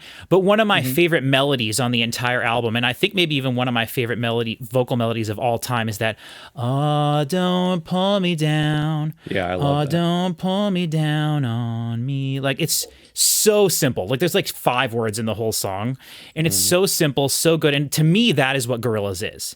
It's like not about writing these long, I mean, the rap verses are long verses, but the rest of it is just like so simple. Like the lyrics really don't matter that much. It's just the vocals are another musical instrument part of the song, which is why he's not afraid to overlap things and have 2 vocal melodies going at the same time, because they weren't worrying about ever performing this. So it's like what I always say, leave it all in the studio. Don't limit yourself to what you can perform live. And there was none of that in this. Very similar to Beatles when they stopped performing. They didn't worry about that aspect of it. So. I'm curious which, I pulled up the Wikipedia page for this album. Which songs have Tina Weymouth and Chris France on them? Who are those people? They're from the Talking Heads. I don't know. It's kind of hard to know who ever played on these, because it was kept as a big secret. Oh, sure, yeah. Let me look in the credits. The credits on the Wikipedia page is terrible. There's like nothing. Here's the credits in the booklet if you want to look through that. Oh, it says, okay, I just. Oh, you can't see me. Okay, it says track 11, which is, that's 2000. That's their big one. Oh, yes. Track 11, additional vocals, Miho Hattori and Tina Weymouth. Okay. And he did and Chris France also on track 11, additional percussion. And I don't know if there's any other songs. So that's track 11. Which one is track 11? 192000. Okay. So, interesting. I wonder if were the Talking Heads guys friends with the Chibo Mato people? Oh, Yuka Honda and but I don't know. Yuka Honda and Miho Hattori. Which Chris Parker, do you know who Chibo Mato is, right? Oh man. They made music just like this before this. And then their famous album Stereotype A came out in 2002 after this. And Miho Hattori was like, we got to get on this. And then they had 15 years between albums, and their album Hotel Yakisoba or something. No, that's a White Stripes set. The Hotel Yorba, I'll be glad to see you later. All we got is vacancy. But Hotel something or another is, anyway, sorry. It's this style of early 2000s, mid 90s to early 2000s, like cutting, sampling, using loops, and creating whole songs out of these like loops and samples ideas, like the Wise Guys and certain other things. And then yes, that style bled into things like Sugar Ray and bled into things like NSYNC and how those bands created stuff. But then bands that actually did that stuff, it's a really interesting way to make an album that I don't fully understand. I don't know. If you ask me how Chibo Mato made their songs, I wouldn't be able to tell you because it's been a mystery to me for my entire life. So, all right, now we're on to... Let's just do it. Double bass in 3, 2, 1. Sit back for this one.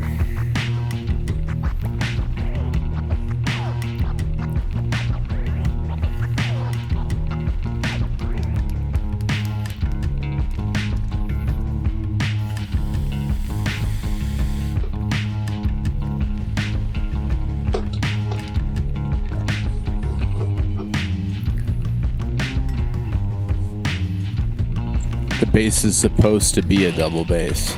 Maybe it is. Probably. That's probably the sound of a double bass. That ooh, ow.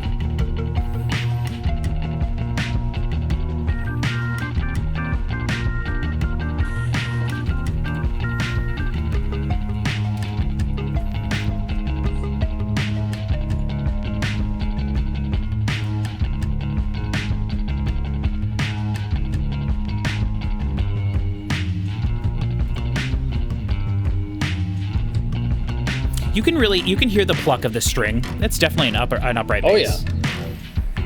Yeah, that's what I'm saying. Yeah, no, I know. Is upright bass and double bass like interchangeable terms? Is there anything Same thing. double about it? Yeah. Unless you mean double bass in the metal sense. No, I mean which is the same term as what well. Makes Which it is double? Just because it's like Right. bigger than... what makes In the metal sense, because there's two pedals, No, so you can go what makes twice as fast. in the classical sense.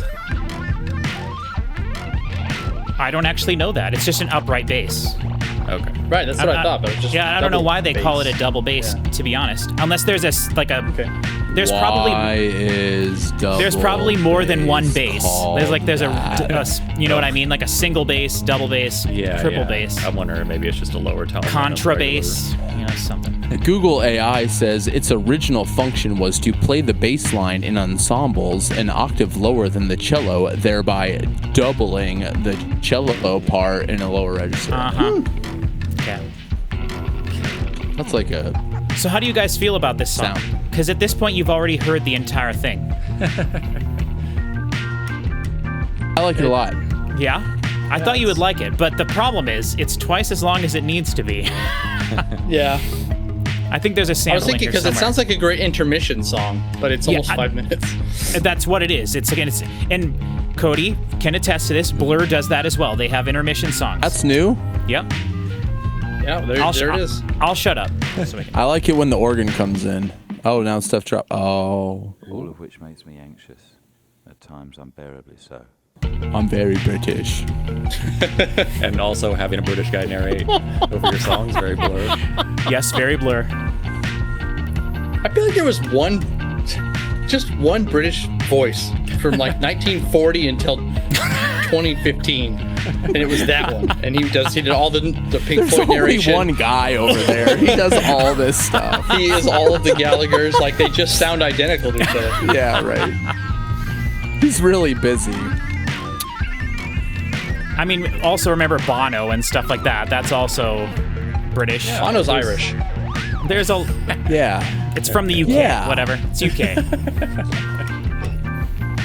Depeche Mode, then. Fine. Huh? What do you guys say about that?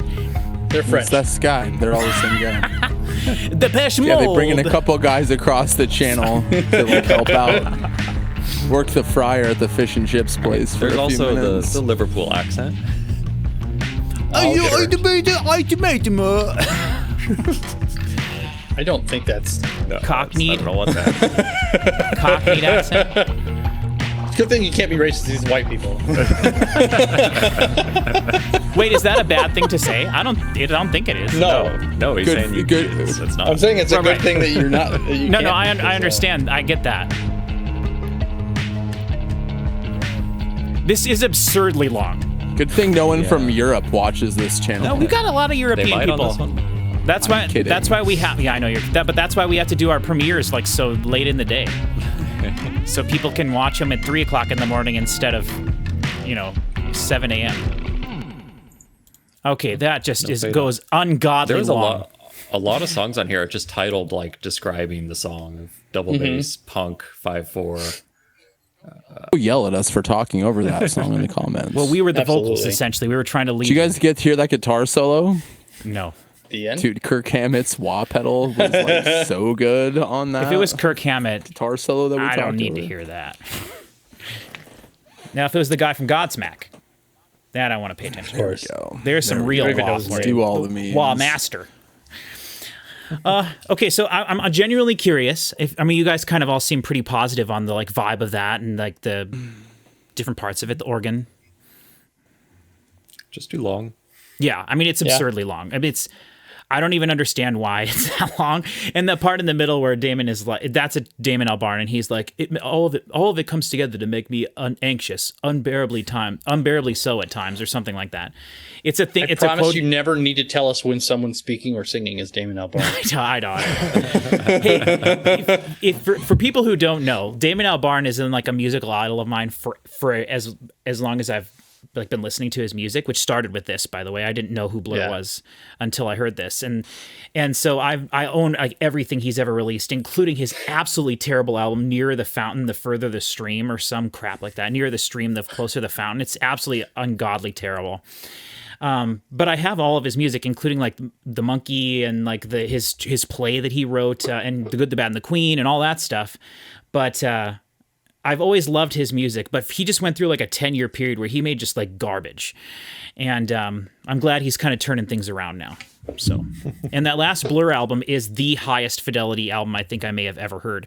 And then when we were listening to it, Cody, we found out that there's a Dolby Atmos surround mix of it, right, which yeah. I would love to hear someday. Ooh, I bet that sounds On good. Blu-ray. Yeah, I wish I could afford goofy, crazy things like that. But okay, let's get to a good song.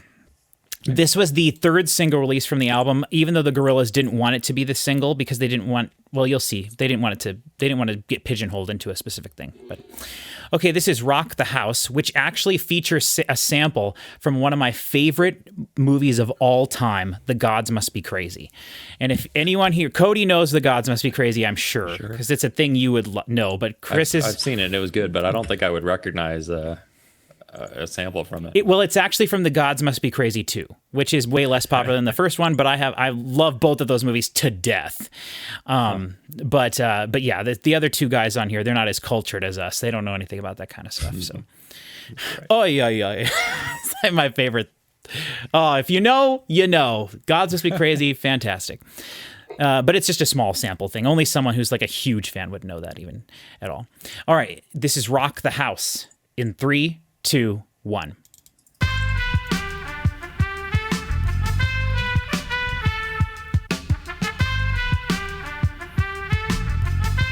It's like a Herb Alpert sample or something. Now, Cody, you hear how the reverb cuts out there after Yeah, this phrase is done? I just noticed that. That's because it wasn't played. That's a sample. Okay. Right. I wonder what it's from. I'm sure it says somewhere, but I'm not Albert's sure. greatest hits. It's not from Gods Must Be Crazy. I got the balls to rock the salsa. So the verses in this song are all about Russell and how he was possessed by people and stuff. Thank God we're back to rapping. My mandate. I'm highly animated, even though I'm decomposing. So if John the beat is Dankworth frozen, I'm a dot sample. When the MC rhyme and the DJ spin, I want y'all to just get down. Now while the MC rhyming and the DJ cutting, I want y'all to just get What? down. And when the That MC recorder. rhyming and the DJ spin, I want That's the y'all to sample just from get Gods Must Be down. Crazy. Now while the That's some MC Aborigines it dude is. playing it on his rock flute or whatever. Get down. Tap your toes and clap your hands. Come on, trace the globe and shake your pants. It does not say any samples on about track 10. Come on, shake and bake, do whatever it takes. Gravitational pull, I have you making a fool out of yourself on the dance floor, doing backspins, running man, and more. I just love Party Dell's down with vocals. vigor Yeah. and candor. Come into the jam or look like a landlubber and do the I do too. They sound so much different than all the other vocals. They were kind of like this on Clint Eastwood, I think, but like they weren't recorded at the same place or something. They definitely were, though. Really? Yeah. Yes, because Dell was making his Deltron 3030 album across the studio, in the studio across, and he came over to Damon while they were working on this to lay down the verses. They treated him completely differently. Yeah. Does it seem like the vocals are too low Too low? in the mix? I don't think Too so. quiet. I don't think so.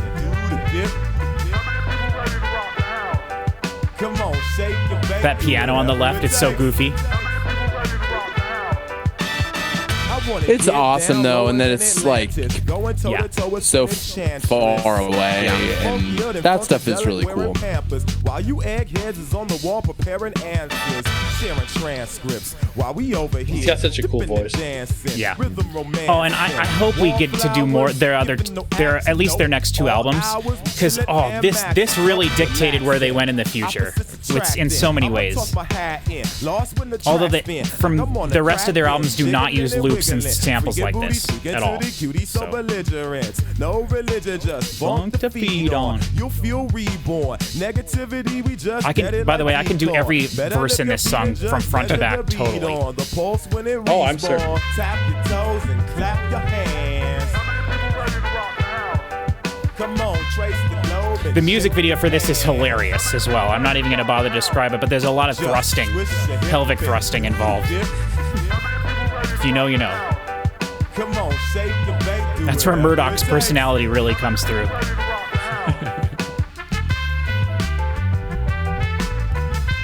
What a cool sample with that trumpet, though. Was the Gods Must Be Crazy sample? They're not playing the same notes as this part, are they? No. Okay.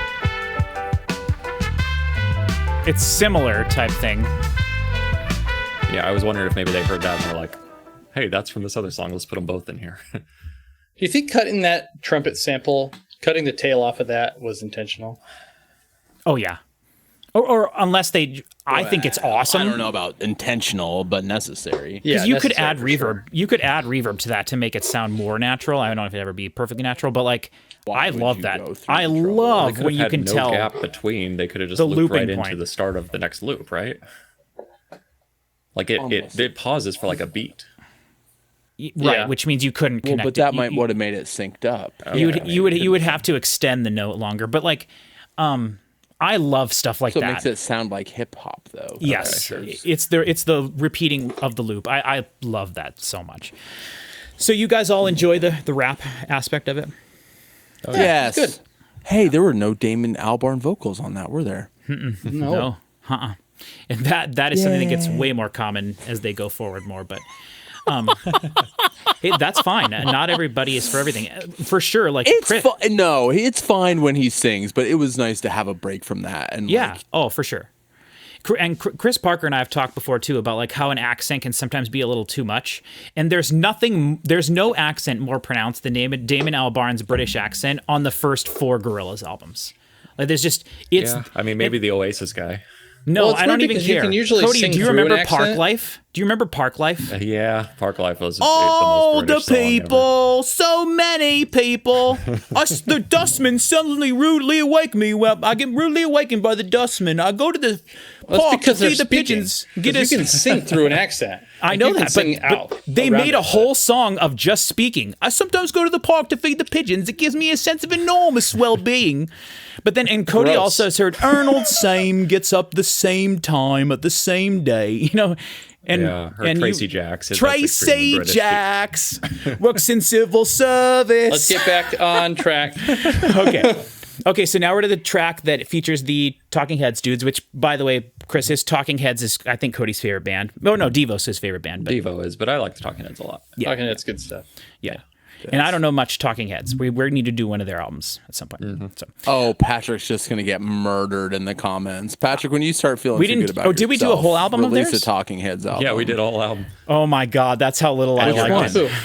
I That was remember the first video I ever did. What album did you do? Little Creatures. Oh, okay. See, we hadn't gotten to the point where we must start bands with their most famous album at that point yet. So we just did with the one we wanted. Enjoy the most. Yeah. And I remember enjoying parts of it, but I also remember being like, I don't know this. Okay. Track 11, the second single and second most famous song off this album by far. Chris Parker, we'll see if you know this one. And let's go. 2000 in 3, 2, 1. And I'm going to go for a little drive while we do this. Okay.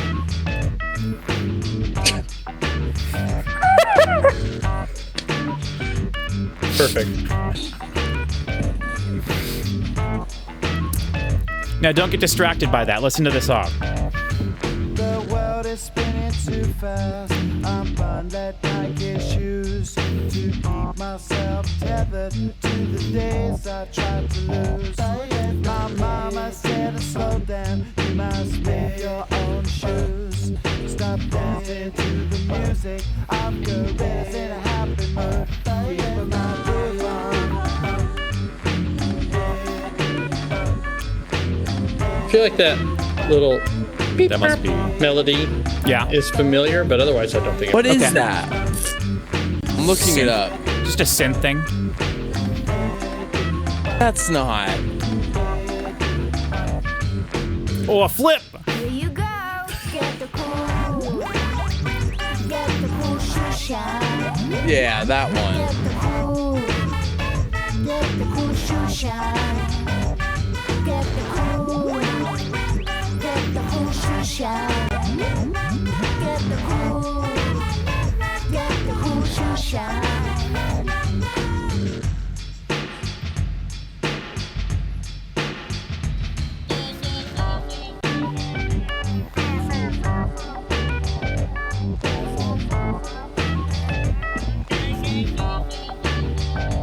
There's a monkey in the jungle watching a Did you make it, Cody? Caught up in the conflict. I made it through the track. Nice. And if time's elimination, then we got nothing to lose. Please repeat the message. It's the music that we choose. Keep my groove on.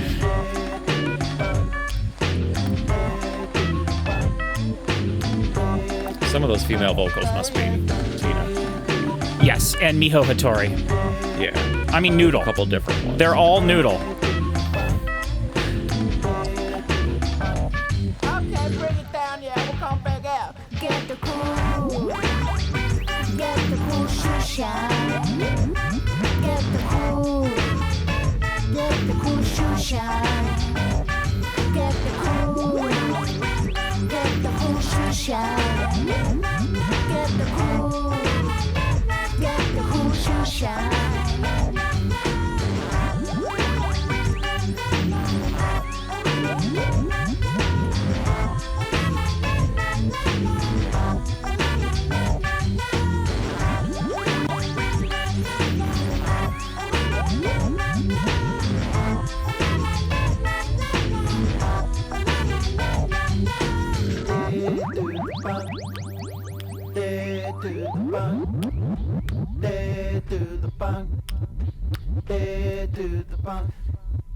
That car driving into that black void is perfect. It syncs up at the end of the song. Right It's literally perfect. Yes, Cody, you couldn't have done that. So explain to everybody what that was, just in case they don't know. That was the Flash game that they put out in the I guess when the album came out. Yeah, it was Maybe part of their 2002, website. I guess It was part of their website. Yeah. Yeah, part of their cool website Patrick was talking about. Yeah, I played that game a lot, and they play that just the intro loop of that song over it. That you don't get to any of the lyrics or anything. So yeah. And which I think is that the video of it. Like, yeah, are they the driving video. around in a Jeep? The video is them driving around on that exact course, singing, and then there's like a couple of cutaways where they show like a monkey thinking about the conflict between its brain and its tail, as they said in the lyrics. And then, Noodle sings the chorus. Get the cool shoe shine. So that's the song that had a remix, the Soul Wax remix, I believe it's called, that was almost more popular than this version of the song. So they just resynced the video to that version of the song, and they would play both occasionally, like on MTV or Fuse Network or whatever it was we were watching at the time. So that's one of the rare thoughts during that song. Okay, what did you think? At one point I thought, it's crazy how much this can be a song and also feel like it's not a song at all. Yeah. Just like with all the bubbles and the lasers and the nonsense, like this is technically music. Music is happening. There's catchy little loops and stuff and melodies and crap, but it's also like, this is not music. Like I thought, who is this for? I know, right? What is the scenario where you hear this coming out of a car in traffic? Like, who is that person and what is that car? See, and I love that it's the second single, and it was a big song for them. And when Dare came out off their next album, it's basically the Demon Days version of this. It's like the weirdest thing in the world. And so it's really fun that those were the two singles from the two albums. The second single is always the one to kind of feature Noodle more, and which a different person, by the way, plays Noodle on every album, or does Noodle's vocals on every album. And then just really weird. We do not live in a world where this song could be a single now. Maybe. I guess I kind of agree with that. There's a lot of melody in it that's not in the vocals, which is definitely something that doesn't happen in music anymore. It's just so weird. I don't know. It's a very weird song. I totally give you that, 1,000,000%. Mm-hmm. Do you think it fits on the album with stuff we've heard so far? There's enough weird shit going on here that it can. The rest of this album could be whatever it wants. Okay. Okay. For sure. So Cody, how do you feel about that one then? Yeah, I've always maybe my favorite of the album, but maybe just because I've heard it the most. I don't know. Okay. Yeah, I've always enjoyed it. I was trying to figure out where's Tina Weymouth, and she must have done some of those background vocals. Yeah, there's a lot of layering in the remix version. They take Tootie's vocals out of the song, the chorus completely. So it's just Noodle's vocals. So maybe you'd be able to hear her more in there. But again, someone like that could just come in and do a tiny background thing, and it's like really cool that she was there, and wasn't it's not like they had much influence. It didn't really feel like a Tom Tom Club or a Talking Heads song, but right. But even and that's not what Gorillaz is really ever meant to be, unless you're a featured artist, which really no one on this album was a featured artist except Del the Funky Homo Sapien. So, sure. Chris Schoenberg, that seems to me like the kind of thing you would actually like when you make electronic music, which I've heard. Some of this, all the stuff you've made, it's like goofy, weird, poppy stuff like that. But so did you like that one or? Yeah, I do. Yeah, I like that one. Yeah, I thought you would like that one. Okay, let's go on to the next song, and I'm curious what you guys think about this one. This is Latin Simone, ¿Qué pasa contigo? In 3, 2, 1.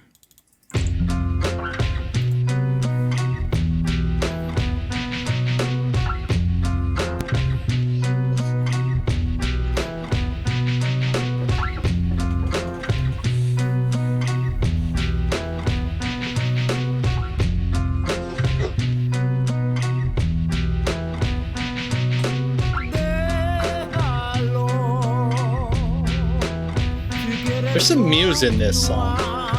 Yeah. There's definitely some complex chords.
Oh, I love that horn, like, in the next room.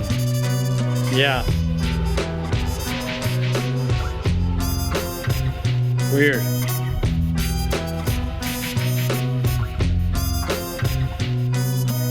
Unless it's just the same horn. It's the Pitch reverb shifted. of the same horn. Yeah. Pitch shifted down, huh? Mm-hmm. Or, yeah, totally low It was a pass or different something. frequency for sure.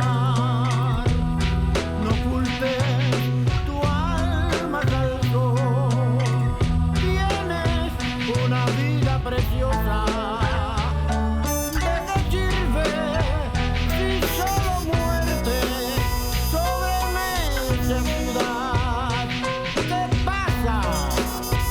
¿Qué pasa contigo? ¿Qué pasa contigo, mi hermano? ¿Qué pasa contigo? Hey, I heard my brother. I got that one. Someone look up what Que pasa contigo means. What's up with me? Escucha Is it? a tu propia voz. Actually, yeah. It's what's up with you. ¿Qué pasa contigo? Antes que se vaya. Si todo va What's up with you? What's up with you? Okay. pasa contigo. I was just going to say, what's up, contigo? Mírate a ti mismo. Enfréntalo. ¿Qué pasa contigo, mi hermano? Ven, anímate. ¿Qué pasa contigo?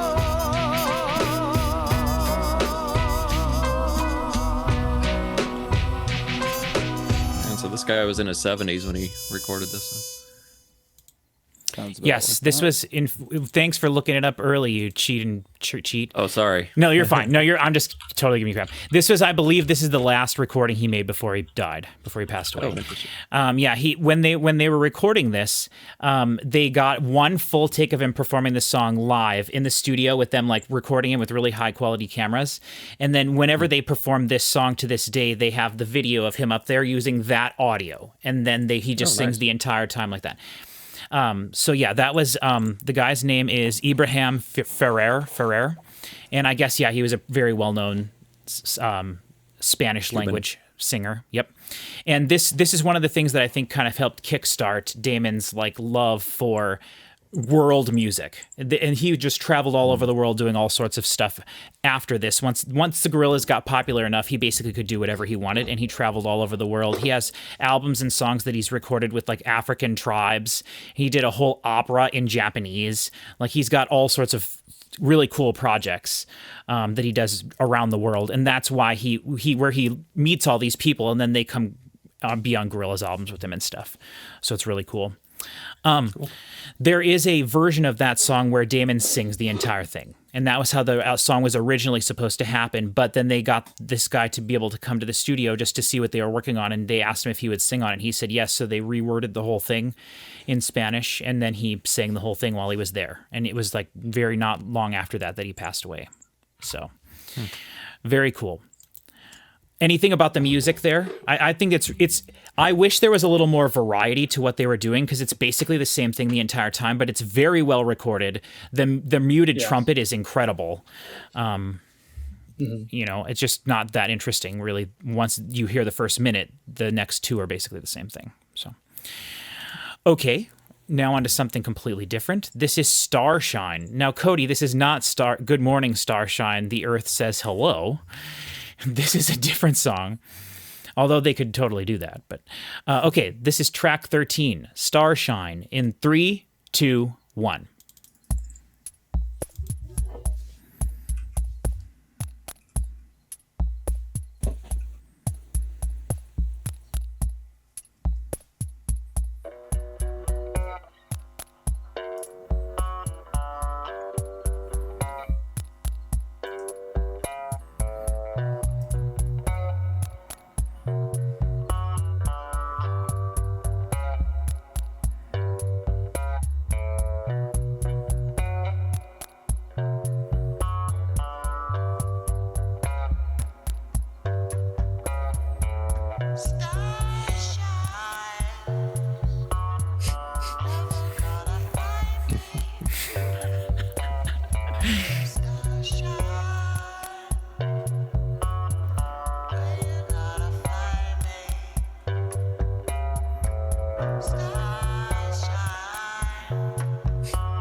Has anything happened on the right yet? Are my headphones broken?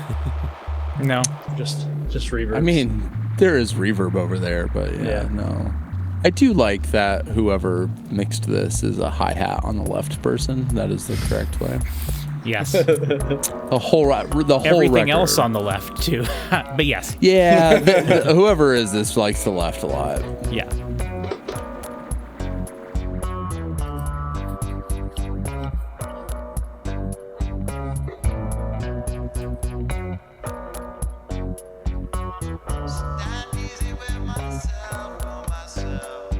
But it's well done enough. Like, it's not irritating me. Other than the guitar is always like in this 30% left spot. Like, I don't love that.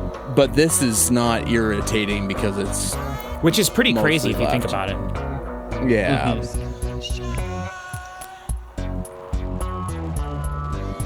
There's like certain elements, low pass and reverbs. And there's like, way more bass over there than I thought there would be. Yeah.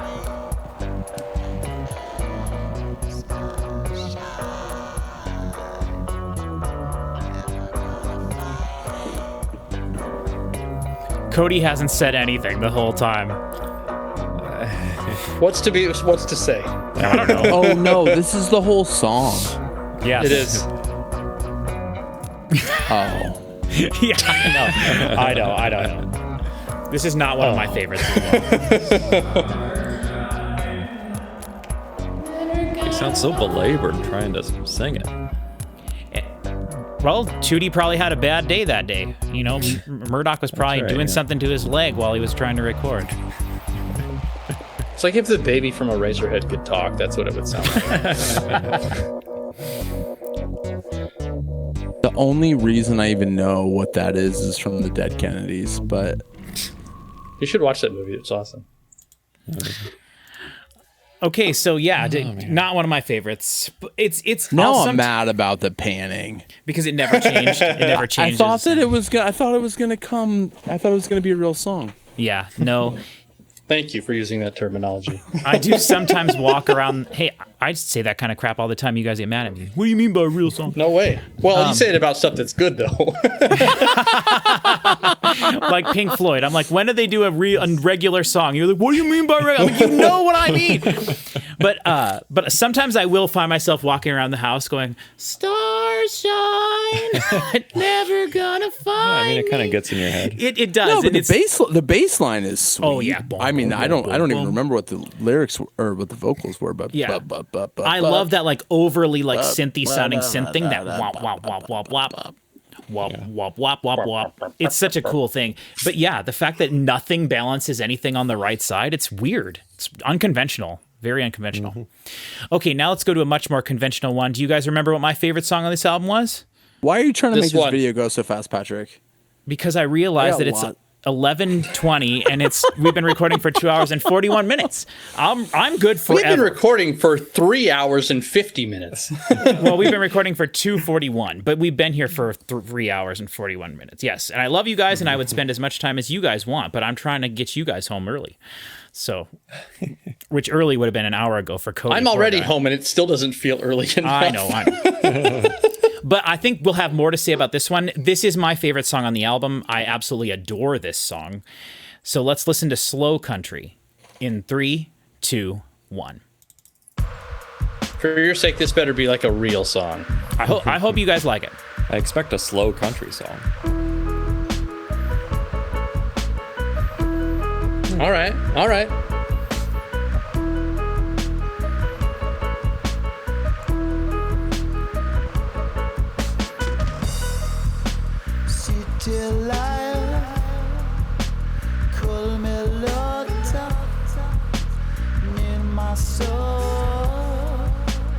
What is that whooshing noise? It's the sound from a giant crowd. It's a sound from Dawn of the Dead that they took and sampled and zombie crowd, something like that.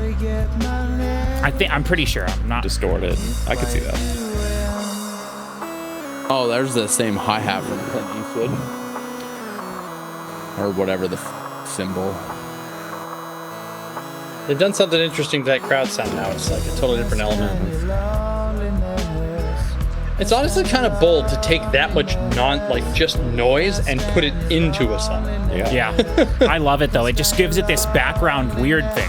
It'll go away, I think. As like a 1 second loop or whatever it is. Wait, it's gone.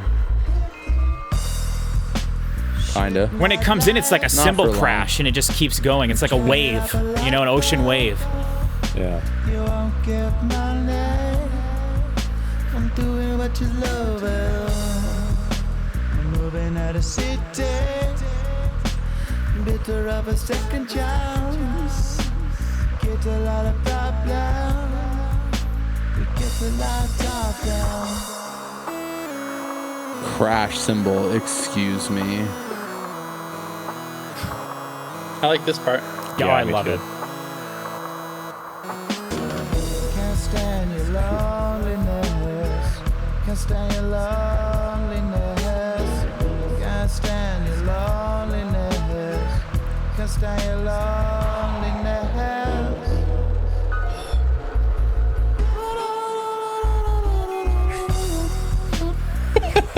I don't know if that was needed in there. Aw, come on.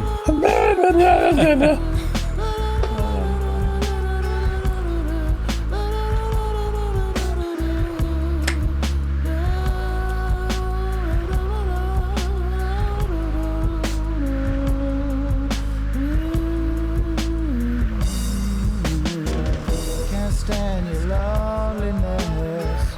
Can't stand your loneliness. Can't stand your loneliness. Can't stand your loneliness. Can't stand your loneliness. Can't stand your loneliness. Can't stand your loneliness. Can't stand your loneliness. No, no, no loneliness. Glad the keys came back. Yep, Circle Theory, bringing it back.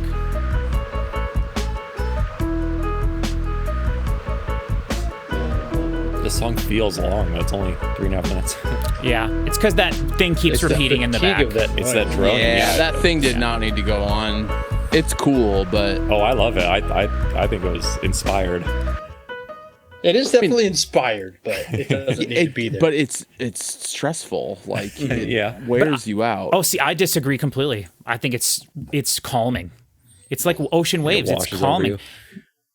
I'd love to find a way to run that through noise reduction and just hear the song without it. Yeah, I want to see a YouTube video of someone taking that original sample and distorting it however they did to get that. Cause Yeah, it'd be an interesting way to find. It's like that's my favorite song on the album. I think that one's better than everything we've heard. I'm maybe not better, but I like it more than everything we've heard. So I just love the can't stand your loneliness, and then so like he can't stand. Like the way he plays with the rhythm, can't stand you, and then can't stand you alone. It's like that a give and one. It's like a give and on. take. No, it's like a give and take thing. I really like it. And I just think it's The a good one where melody. he really plays with it. It's too Can't far. stand your That's loneliness. a- No. And then yes, I do agree. The la la la la la la la. But in context with the album, it works, and brings back the falsetto voice and stuff. I just like that one. So The I bass like it a is lot. the bass is the best part of this. it's a big, yes, very fat. Yep. No, That is like the another whole one. record. Yeah, Like, yeah. When they do the reggae bass lines, like, which is most of the time, Yeah. it's the best part. Yeah. And it's just so I just wish I could force you guys to be like, and here's the second album, because it's so different. The second album is like a band playing. It sounds way more like rock music. It is not like this at all. And that's why I think you guys would like it. Like a lot of people consider that to be definitely their best thing. And the like Damon Albarn's like master work and stuff. It's just so good. Hopefully we can get the music in this video played, people watch it, and then we can do that one in the future. Let's go Is to that or Park Life? I love Park Life. It's a great album. Okay. That song there was. You're not going to make fun of Park Life to me. So I know. I mean, you can try. I'm but just trying to get the commenters on my side here. Park They Life don't- is they easy don't to know. make fun of. Like there's a lot of goofy stuff. Yeah. I know, but and that is what I think Girls, when I think about girls Damon versus Albarn. boys versus boys versus girls. Yeah, even versus- Patrick's made fun of that album like 4 or 5 times already in this video. Oh yeah. Oh yeah. It's the goofiest. Yes. But that's what makes it great. So Yeah. okay. I love it. Now this next song, M1A1, I love it as well. But this was the original intent for the album to be over after this. But like I said, in the US, I'd never seen any other version of this album that didn't have these 2 bonus songs on it. I have seen versions without the remix at the end of Clint Eastwood, which is a crappy remix. So we're not going to listen to that. So, but these 2 songs, the last 2 songs are always there. So to me, they're considered just a part of the album release. But this M1A1, when it starts, you'll understand the beginning of this song is very different. This was meant to be the end of the album. So, okay, you guys ready? 3, 2, 1.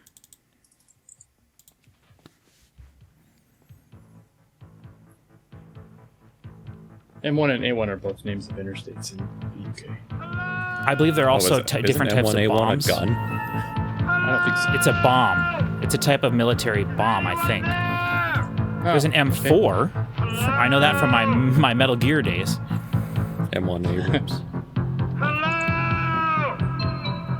I don't know. I'm just so relaxed to not have that reverbed out chanting thing Yeah. hard left and right. It's just so clean compared to. I think my shoulders are just like more relaxed now that I don't have to hear it. Yeah, oh, please just yell hello for the next 3 minutes and a half. So this is from Dawn of the Dead, the movie, when he walks out of the house and he's trying to find somebody. Yeah, very famous part of the movie. Okay. Right before he gets shot. Spoilers. Best ending to a movie ever.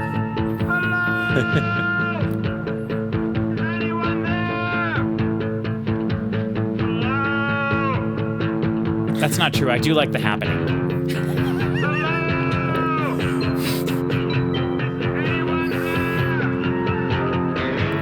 Are you good with this, Chris? I just feel like I'm gonna be right. We're 90 seconds in. Yep.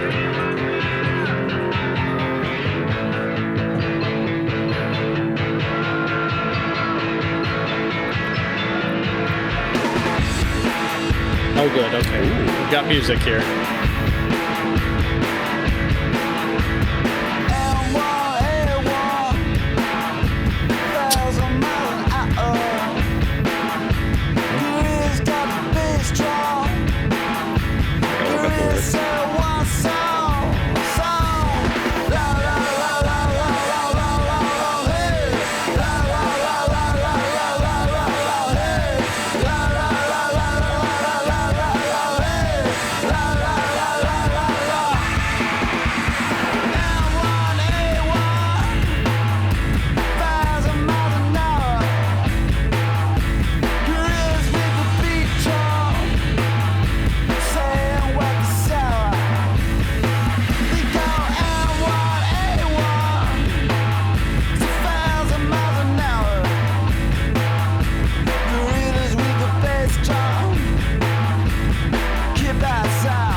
Who saw that coming? No thoughts? I wonder what would happen if he would just sing lyrics in a way that it, like, he's like, oh, I think this time I'll just open my mouth and make sounds that are almost words. Like, He was using it's like just- his punk voice on this one. Yeah. just don't know why he can't just do a normal thing. He's so close to doing normal things so often. He can.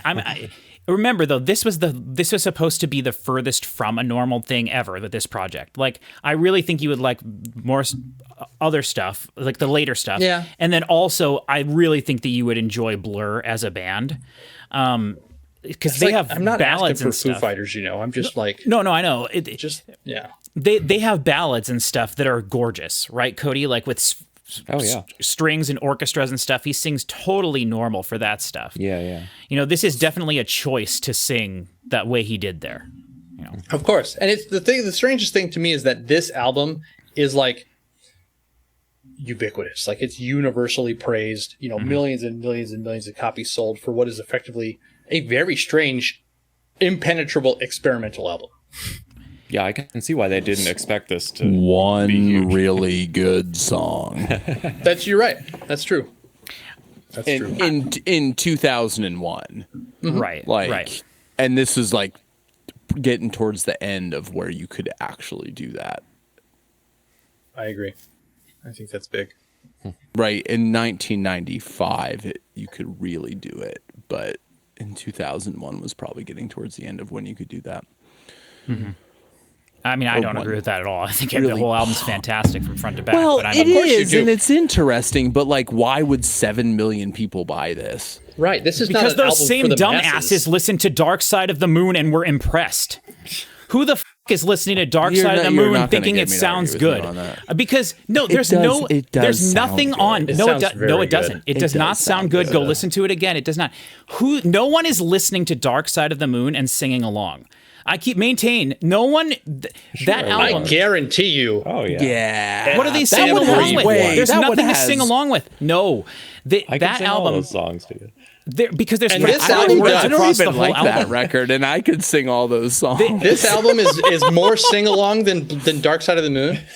Yes, because Dark Side of the Moon. Dark Can Side you of the open Moon. the video with this, please? Dark Side of the Moon has no repeating parts. There's like no choruses on the entire album, except for that one great song that has saxophone in it. That's the best, You and I or whatever. That's the best song that Pink Floyd did. And I'm an Alex expert likes because the I've song heard. with saxophone. I know. He likes the song with that was the saxophone, and craziest he's thing to me. incapable of memorizing something that somebody said once instead of 3 times. Even though they never, it's harder that way. But the thing is, well, whatever. I'm just saying, like, to me, it's like laughable that you would say, how could this sell so many copies when we've listened to Led Zeppelin and Pink Floyd on the channel? And those are legitimate questions I asked, and to this day maintain that I don't understand who's sitting around listening to Dark Side of the Moon. I am not the person that's going to stand here and stand for Led Zeppelin, but Right. those are real songs. Like, this is just Pink will Floyd, do that's that. Pink so Floyd close. is not real songs. There's not one real song you on that are album. full of it. That's why I said if you want British guy who's sad playing acoustic guitar, there's no guitar on that album. You won't find it here. you're not gonna. Well, I mean, there's part of it here, but like for sure.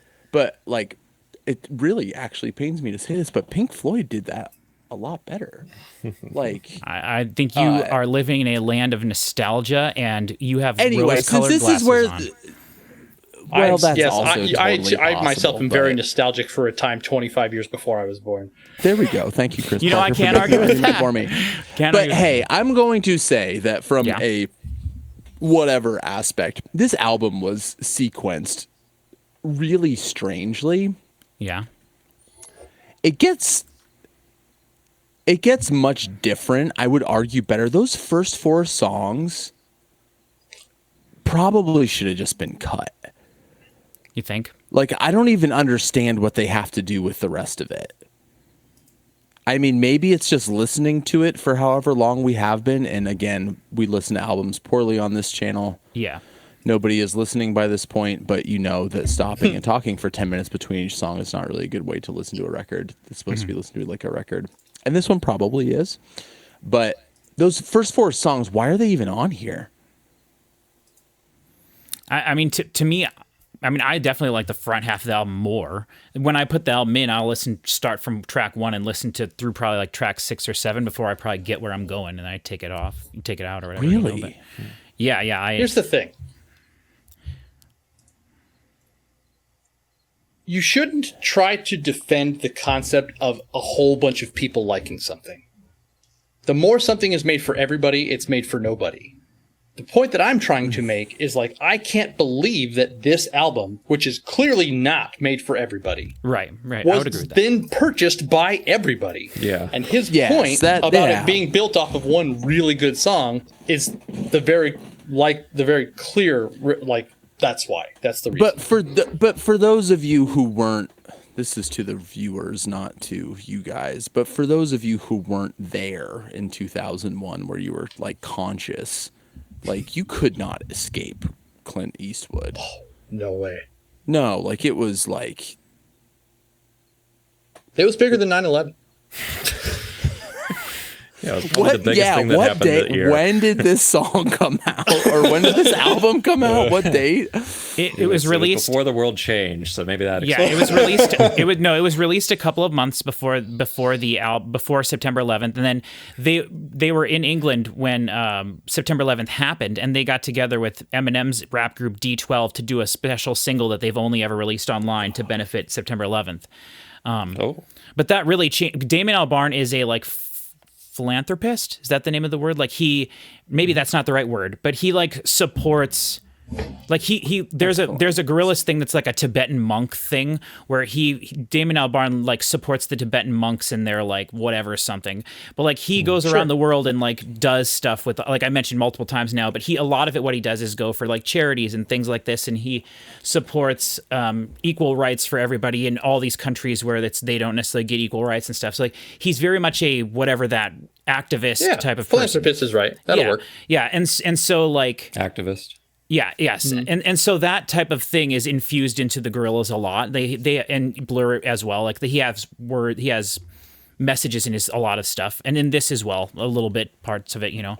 This album's not really about a message though. Like see, to me, I just think that maybe, and this is something we all obviously love different things, like different music, and we like music for Chris Parker and I especially a lot. We like the same music for different reasons a lot of the time. And I think that the things that I love about this are all the things that you guys don't really care about when we talk about music in general. Like I love the drum beats. I love a lot of you guys like atmosphere and stuff too, but like to me I get that, but like that's not, I've been thinking about that since you said that towards the beginning of the record. Yeah. I've been thinking about that as we listen to each song. And like, but that's not how it's presented. Like, I get it, and I like that part too. I mean, other than the like chanting thing that like it was really cool for the first 20 seconds, and then after that was pretty bad. But like, it's not presented like that. Like, you have to listen to hear that cool stuff. Yes, that's the point. No, it's not. No, Chris, it's called subtlety.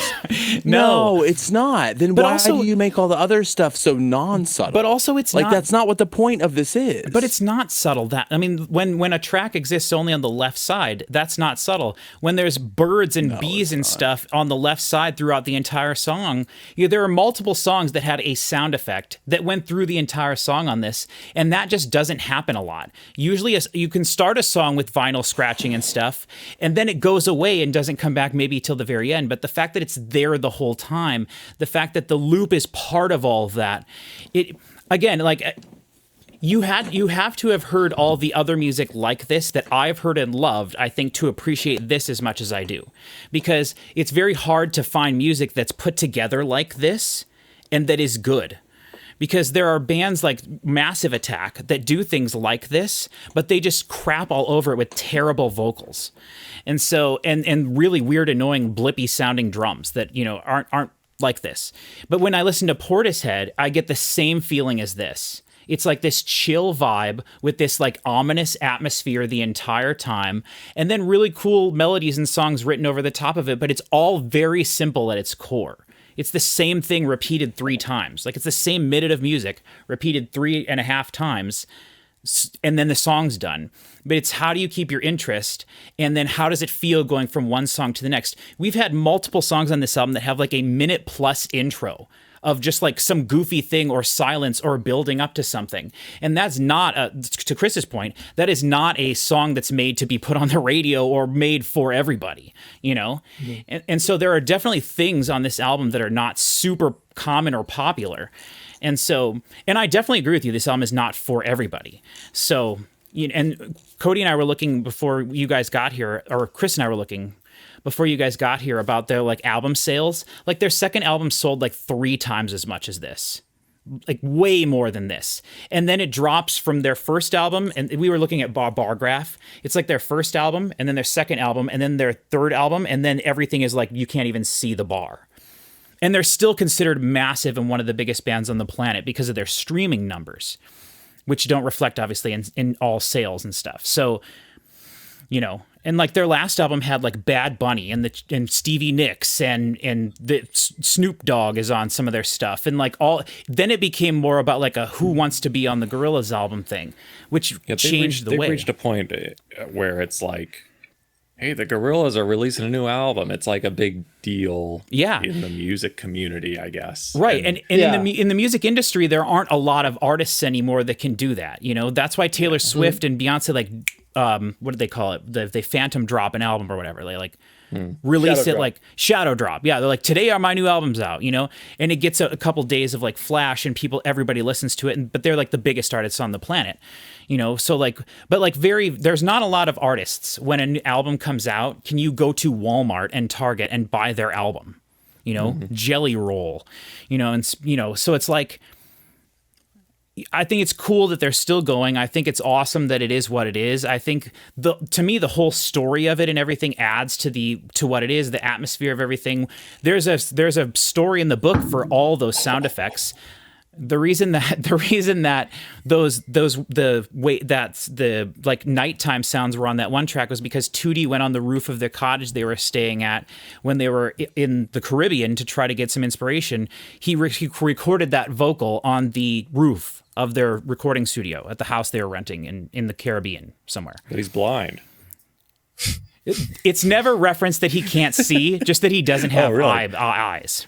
Yeah. Oh, okay. Just that he doesn't have eyeballs, but I believe can still see. So he senses in other ways. Yeah, he senses in other ways. How have they not made like an animated series? They have written a whole movie script. They've started working. They started making it. They have a whole season of a TV show. For some reason, just even though they're massively famous and popular, no one has greenlit it. But they have the whole thing scripted out. They have the entire thing. That's where a lot of this lore comes from. They could make original music for it. Like it would be 1,000%. I think it would be a big hit. And Damon Be like K-pop Demon Hunters. And Jamie Hewlett has done movies and TV shows and things before. Like he knows how to do it. And everything that we've seen, all the artwork attached to this for their first album was done by him and 5 other people, a total of 6 people. And so meeting deadlines with the artwork was one of the hardest things for this, and why this album was pushed, why their second album didn't come out until like 2006 was because they just took them years. For the art. Yes, they had to, because they couldn't release a music video without the artwork being finished. Sure, yeah. You know what I mean? Can we get this done in the next 15 minutes? We can, yes. We've got 2 songs left, and they're both like a little bit. Dracula is a little longer, I guess, but Left Hand Suzuki Method's only like 3 minutes. So, okay. All right. The track is 10 minutes long.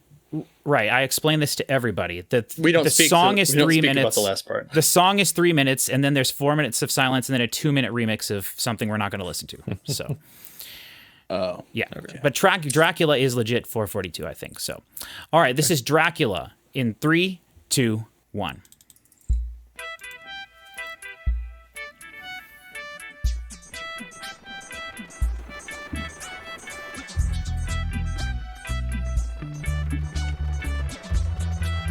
Is that the melodica? Yes.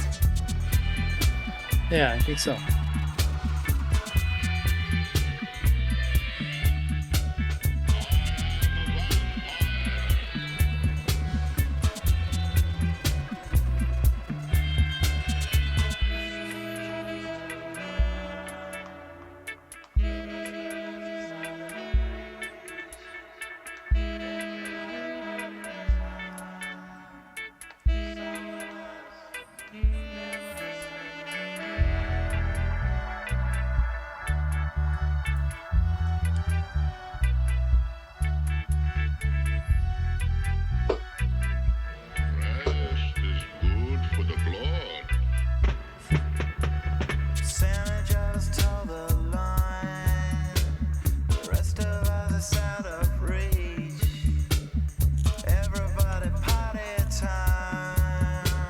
is it the American version had these tracks or didn't have these tracks? It does. I've never seen a version of this CD without them. Okay. Let us know in the comments if you're from a different country, if you had these tracks on yours, or if they were included on the B-sides.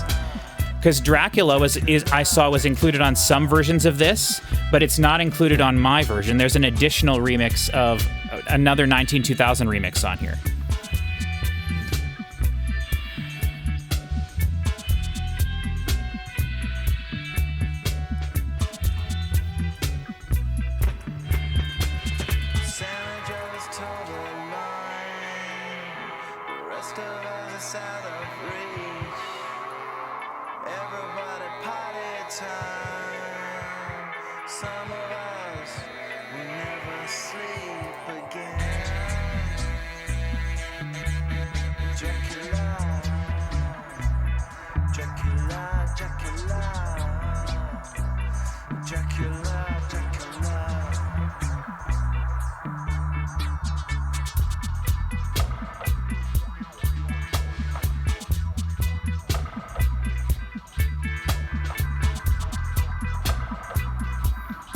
This is like clearly meant for like reggae dance halls and like live people dancing to reggae and stuff. That's why it's kind of monotonous and, you know. And I can see why it wouldn't have been considered to be like a album track, like and a bonus song. This might be my favorite one so far. Really? Yeah. It's got a great bass line.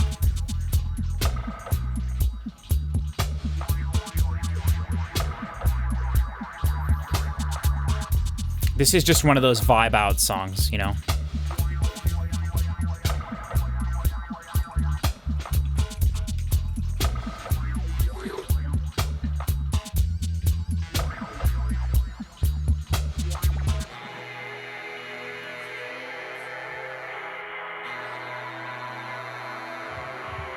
Saxophone.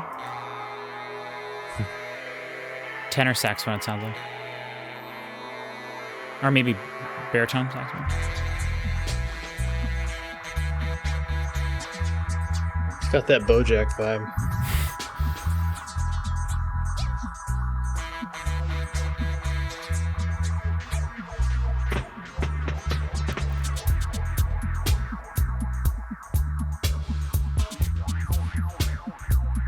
All I can think of is the dub reggae station in GTA 3. I know, right? That's like the most reggae stuff I know. Which is the same year as this. Yeah, that's true. Yeah. Rasta Radio or whatever it is in GTA 5. For sure. I listened to a little bit of that. Generally, I turn the radio off, though. L1, hold the left button, and then right analog stick down all the way. Or Channel X, which was the station that played Motorhead and stuff and Megadeth. Okay, so, I don't know. Chris, you liked that one a lot? I did. Okay. It seemed like it was trying to do something. Didn't get too... I don't know. Yeah, and I have to go back and think about 17 songs before this. Like. And it has like almost like an intro long or a minute long intro, and that's very common in like DJ sets to have a minute long intro for a song so that you can work your way into the tempo of the track, the next track it goes into. And I wouldn't be surprised if like reggae is the same kind of way. I'm not as familiar with that, but I mean, I wouldn't be surprised that the intro of that song is made specifically so that you could work whatever song it's coming from into that song. So that is not one of my favorite songs. I like the little melody, Dracula, Dracula, but it only happens for like the first 2 minutes. Then there's 2 minutes of pretty boring, repetitive stuff after that, I think. But again, it's like a chill vibe out type of song. So yeah, and I think I'm on. I'm on. I think that song is also, that's probably cultural appropriation. If I had dreads, I'd be wearing them now. I should have done that. I didn't think of that. I have a Rasta hat over there with like dreads attached to it. But definitely did not wear that. But the next song is one of my favorite songs on the album. And I think, we'll see what you guys say. I don't want to even say anything. We'll just listen to it. So this is Left Hand Suzuki Method. And when the song fades out, then we'll be done. Okay? In 3, 2, 1.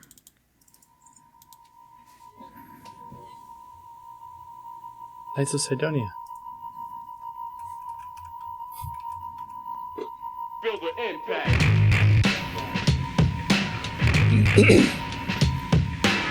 The lyrics that come up on Google are just all Japanese characters. Spoiler. That bass could have sounded like this, like in other songs on 家庭 this で毎 thing. 日学習用のレコードを聴かせて音楽的センスを育てる。それによって上達も早い。The most important thing is listening the recording of the music. It makes them get musical sense, and that's the point of the fast progress.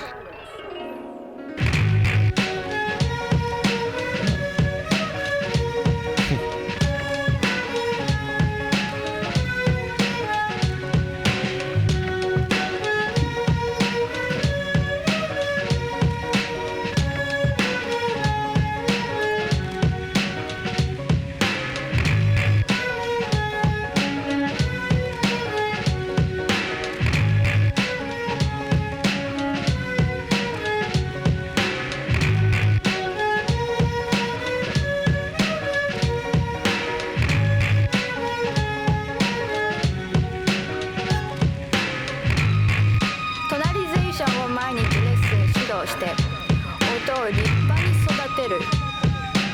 And also every day, every lesson, we have to make sure they learn about tonalization.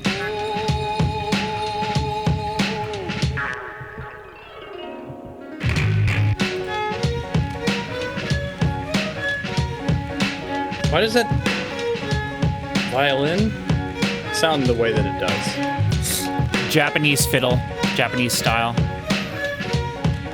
No, I know, but it sounds like almost like washed out, or like when your headphones are accidentally half unplugged.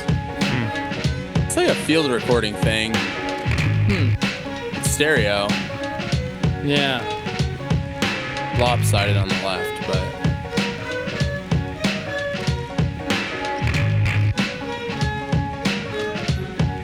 that's what it's referencing, the left-hand Suzuki method. That's a string playing way to teach children. That's what that's about. Oh. Okay. Huh.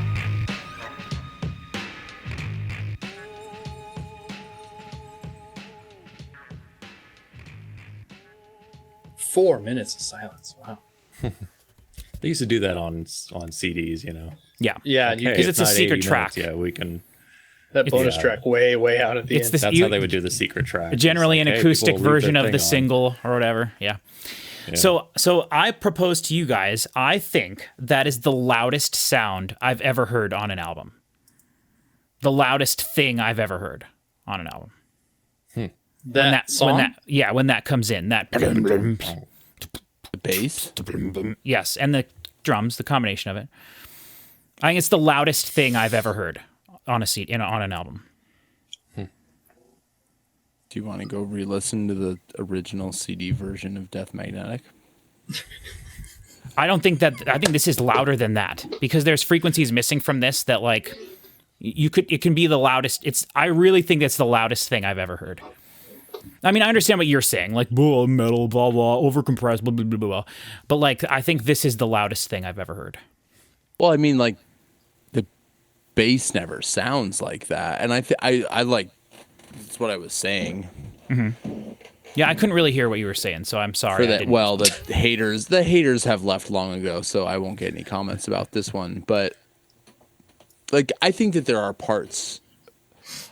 My player is up on this screen. I have a screen up here and a screen down here. That's why I point when I say that record, because it's up here for me. I think there are parts of this record that the bass could have sounded like that, and I think that I would have enjoyed it more. I'm maybe not that intense, but that like the bass lines were hidden or that or whatever. And like, that's a sweet bass line. It's only 2 notes, but it's sweet, and it's kind of sweet because it's loud as hell.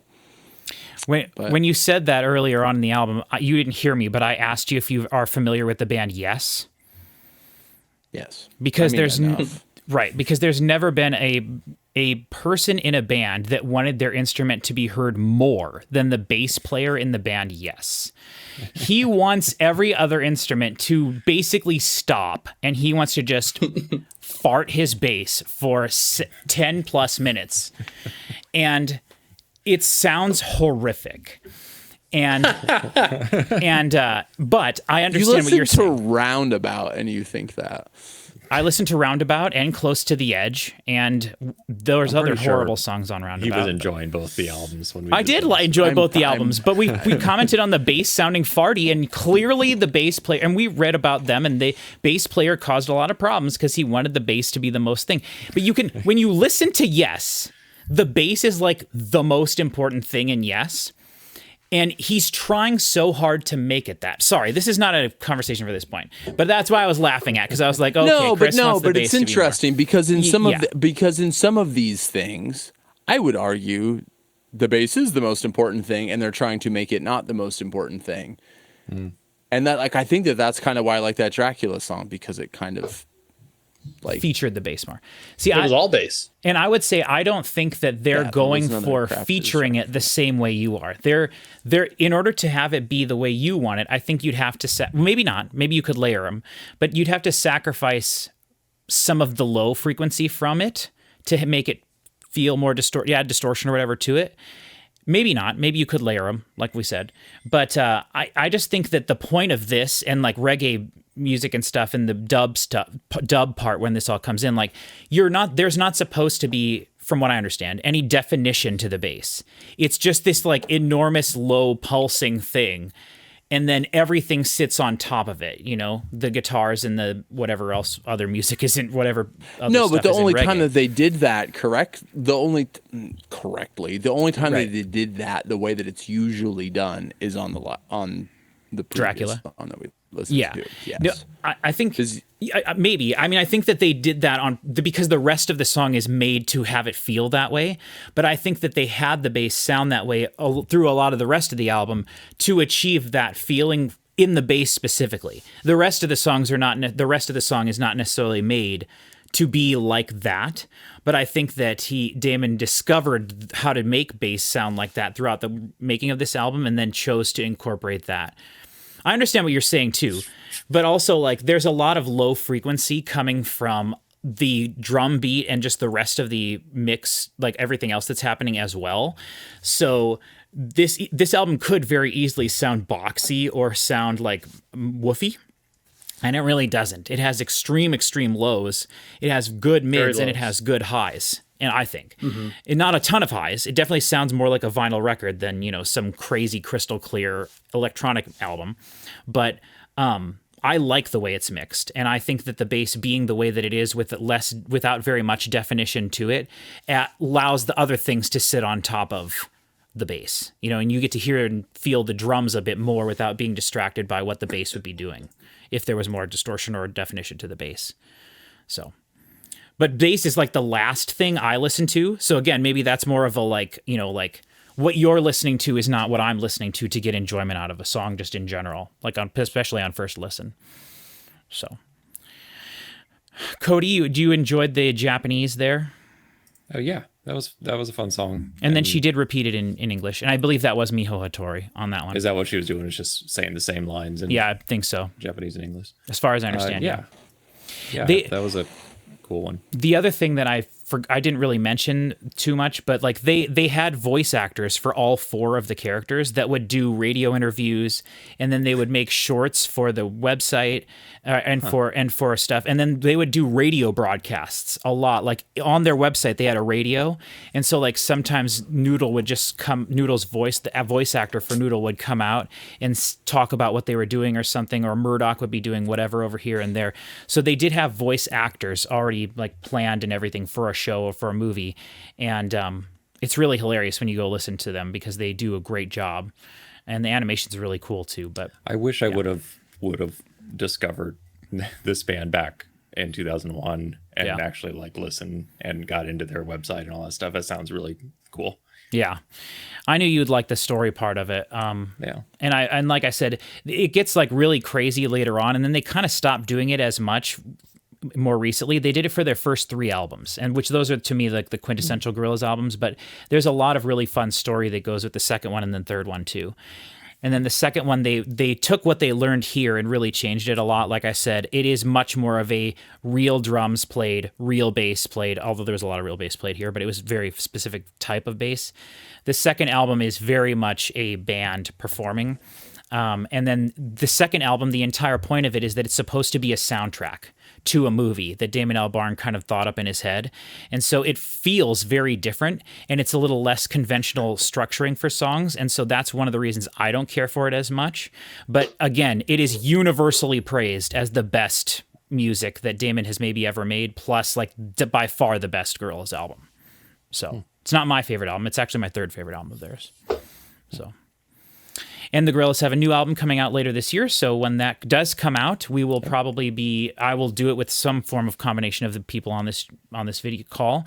And they are also, the Gorillaz are one of the big featured pieces of content in Fortnite for this season. You can play, I believe, as Tootie and Noodle, and then you can get I believe it'll all lead up to them doing a live concert performance that will lead to them announcing a single, probably dropping a single, and then announcing the album release whenever that big event happens in Fortnite.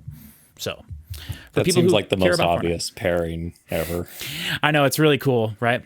Yeah. I'm surprised they didn't do that for like their last album. When was their last album? Last year. Oh, huh. Cracker Island came out last year. Or not Cracker Island. Cracker Island. Yeah. Yeah. Nope, 2023. So 2 years ago. All right. So. Okay, so do you guys have any final thoughts on this then? I'm curious to see whether you liked it as a whole or whether you didn't care for it as much. And then if you have a song that's your favorite. I would like to know if you have a song that's your favorite other than Clint Eastwood. But if Clint Eastwood is your favorite, I'd like to know that as well.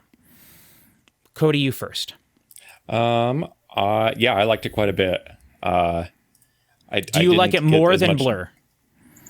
No, I don't think I got as much joy out of it as listening to the couple Blur albums we've done. Okay. But it was, I don't know, it was very, I would listen to it again. I really like Slow Country. Mm-hmm. With the, that was the coolest track to me, and it was because of that droning sample that they repeated. Yeah. Okay. Although I will say, I think I think the stuff with Dell rapping over it, which is like 4 songs or something. 2. I think that's probably 2. There's 2 rap songs on this album. 2 rap songs on this album. Oh, okay. Well, those might be the best on there. Okay. No, there was he was on Clint Eastwood and Rock the House. Rock the House, but there was something else. There was something else where I'm like, if you told me this was Dell, I would believe you, and that was Rock the House. I think that was Rock the House. Oh, yeah. Okay. It's just 2 rap songs. It says it right on there. It was like it was Man Research or something. No, Cody, no. It's just Clint Eastwood and Rock the House are the 2 hip hop songs. There may have been like a wiki like thing on one of the other ones where they used a sample of him. I'm not joking. But there may have been like a wiki thing where they sampled Dell, but I don't. Yeah. There's no other song on this album that features rap. The second album features more rap songs, but it's not done in the same way. All right. Chris Parker, what do you think? I think I tried to listen to this album when Clint Eastwood was popular for all of the most obvious reasons, and I was like, boy, I don't like it. That's not for me. Mm-hmm. Okay. And I still think that's primarily true. This is definitely a producer's album in a way. And that I can definitely appreciate a lot of the elements of like quality and the weird world of Damon Albarn, like the directions that he goes down with this, where it's just like, what made him think of that? Why would you go this way? Why would you do that? That's not fun. That's no fun. And there's a lot of appreciation I have for it in that way, but it's not something I would ever think that I want to listen to other than Clint Eastwood, because very, very few of these feel like actual songs. Okay. They feel like they're close to songs, but in a way where it's like one normal element and 5 bonkers elements that are just coming out of like an OTC party bag or something. But that being said, Dell is awesome. Rock the House is great. So Cody, based off of what he said, do you feel that this album is more like one of the things we liked the most about the two Blur albums we listened to is that every song to the next song is like completely different than the song before it. Like it's very eclectic, it's an incredibly varied album. Do you feel like Chris does that some of these songs have two like weird elements in them that are like it kind of sounded to me like you were almost explaining the whole Blur album, but it just in one Gorillaz song. You know what I mean? So yeah, I like that. I like just throwing in weird sound effects and making a weird change up in the middle of a song and stuff like that. Yeah. There's a few things on here like the punk song. I just feel like that. I like that song a lot, and I just didn't feel like it fit in very well. Like I think this needs to be a little more cohesive from song to song to avoid losing people. But yeah, overall, it was more cohesive than a Blur album. Okay. Yeah, I just was curious. Chris Schoenberg, I know you kind of already said you would like that Dracula song, but what are your overall thoughts or any other songs that stood out to you? I think it was really interesting. And I think that Chris Parker was right that this is like, I don't know that I would ever say the term producer's album, but I know what he means by that. Yeah. And it's totally interesting to listen to, but there's one song on this record that's a song, and it was really hugely popular. I don't know. I like it. I really do think that like the first 4 songs could have been Blur demos, and we could have just done without those. But I don't know. I thought it was interesting. I don't know if I don't know if I like anything or not, but okay, I did think it was really interesting. I was on board. Good. I'm glad. I felt if nothing else, if you guys that. didn't care for it, that you'd at least find it interesting. I do have to say, this is like 1,000 light years better than anything Blur did after 1995. Like they only released 2 albums after that, and they are both pretty bad in my opinion. They're both bad albums. I would be really curious if you guys would like that more. It's just not my style of music, so maybe you would like it more. But like, it's not what. I was really curious when we were done with this, and you guys can all say what you think. But was this what you expected it to be? This album at all? Not really. Depends on how broad my expectations are allowed to get. Yeah, I mean, did you think Did I think it was going to be full of bangers? No. There was enough of an understanding of what this was that know that it was probably going to be like some weird experimental stuff, but. No, I don't think I would. I mean, were you surprised at the lack of rap on this album? There's only 2 songs. Cody said he thought there was 4. There's only 2. So no, that didn't surprise me. Okay. I don't consider Gorillaz to be a rap group the way that apparently a lot of other right. people do. And I mean, I've yelled at you. I've probably shouted that at you multiple times over the years. So that may have something to do with it. It's But just if someone hears Clint Eastwood and then buys this out, like this has to be one of the weirdest albums to sell that many copies. Yeah. I can see let's that. find the 6,999,999 people that. Yeah, I mean, did they listen to it and love it, and then they were just Gorillaz fans for life, or are they just like, what the heck? Maybe I think 10%. a lot of people did. I mean, if you have to think too that like this type of music, putting an album together this way, was popular at this time. Like I said, there was like Wise Guys released an album similar to this. The like cut and paste, put together other things and like just make songs out of that type of stuff. That was popular at this time period. I was even just like yesterday, I was listening to the album Citizen Kane. Do you guys remember that by the band Citizen Kane? They had that song and the Better Days and the bottom drops out. It's, I know I've seen better days. Oh, yeah. And the bottom drops out. And then they also had that song Downstairs at the Basement Show. Like this crazy. That album is made in identically the same way as this, except every song featured a rapper who was the vocalist. He sings and he raps in every song, so it's more consistent that way. But like the same thing can be said for Beck, right? I'm a Loser, Baby makes music the same way as this. It's a little bit more towards the like southern bluesy side of things makes music the same way with loops and samples. Even I would say, hesitate to say like Beastie Boys and stuff, though they were making different music this time. They were making their own, they were playing their own album music and stuff. But like it was not Bloodhound Gang, sort of say some type of thing. Well, Bloodhound Gang maybe not. Unprecedented. Right, at the time. Yeah, it's interesting. At the time, this was much more of a way to make an album, and that's what I love about it. One of the things I love about the most, like the way it was made, like piecemealed together, and then you create these little minute-long things, and then, like I said, you just repeat them 3 times, and that's the whole song.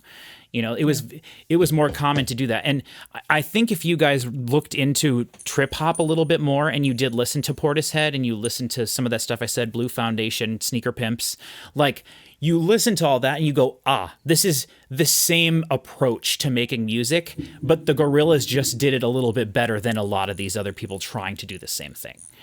And so this, to me, this is very high quality, very good melodies, very well recorded in a genre of music that is very small and that has some big stinkers in it. So maybe that's one of the reasons I hold it in a little bit of a higher regard, because it, compared to the other things like this is just, to me, in some ways, like leaps and bounds above a lot of other stuff.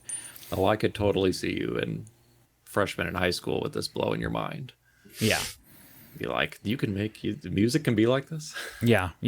And I mean, I liked music. BT's first album is very similar to this. Like, I like it when a not hip hop person makes an album that sounds mostly like hip hop with other elements in it. And I can't say that enough. And not a lot of that was happening, has happened, especially since like 2005. But like there were lots of people like Paul Oakenfold and BT and the Chemical Brothers and all sorts of stuff at this time. Like I said multiple times now, the Wise Guys. You know, there was a lot of Fatboy Slim. You know, stuff like that is all made the same way as this. This just had more of a through line. Every song didn't feature guest vocalists, you know, which is what a lot of those albums that I just mentioned had. Crystal Method even at this made break beats just like this. It's a little bit more intense, but their first 2 albums just like this. But this is a little bit more chill. So there you go. Thank you everybody for watching so much. This video has also been a celebration of me getting over my cancer stuff. Next week we have, next week is the first week I don't have to go into the hospital. And I guess It's this week since it's after midnight now. But what are you going to do with all your free time? Work on editing this stupid ass video. The first hour is going to be a nightmare.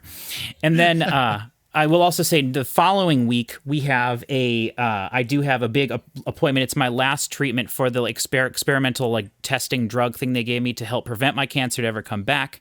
I have like an 8-hour day in the hospital doing multiple I have to do 2 4-hour sessions of stuff for immuno stuff, and then that anotuzumab drug that I've been in a trial for.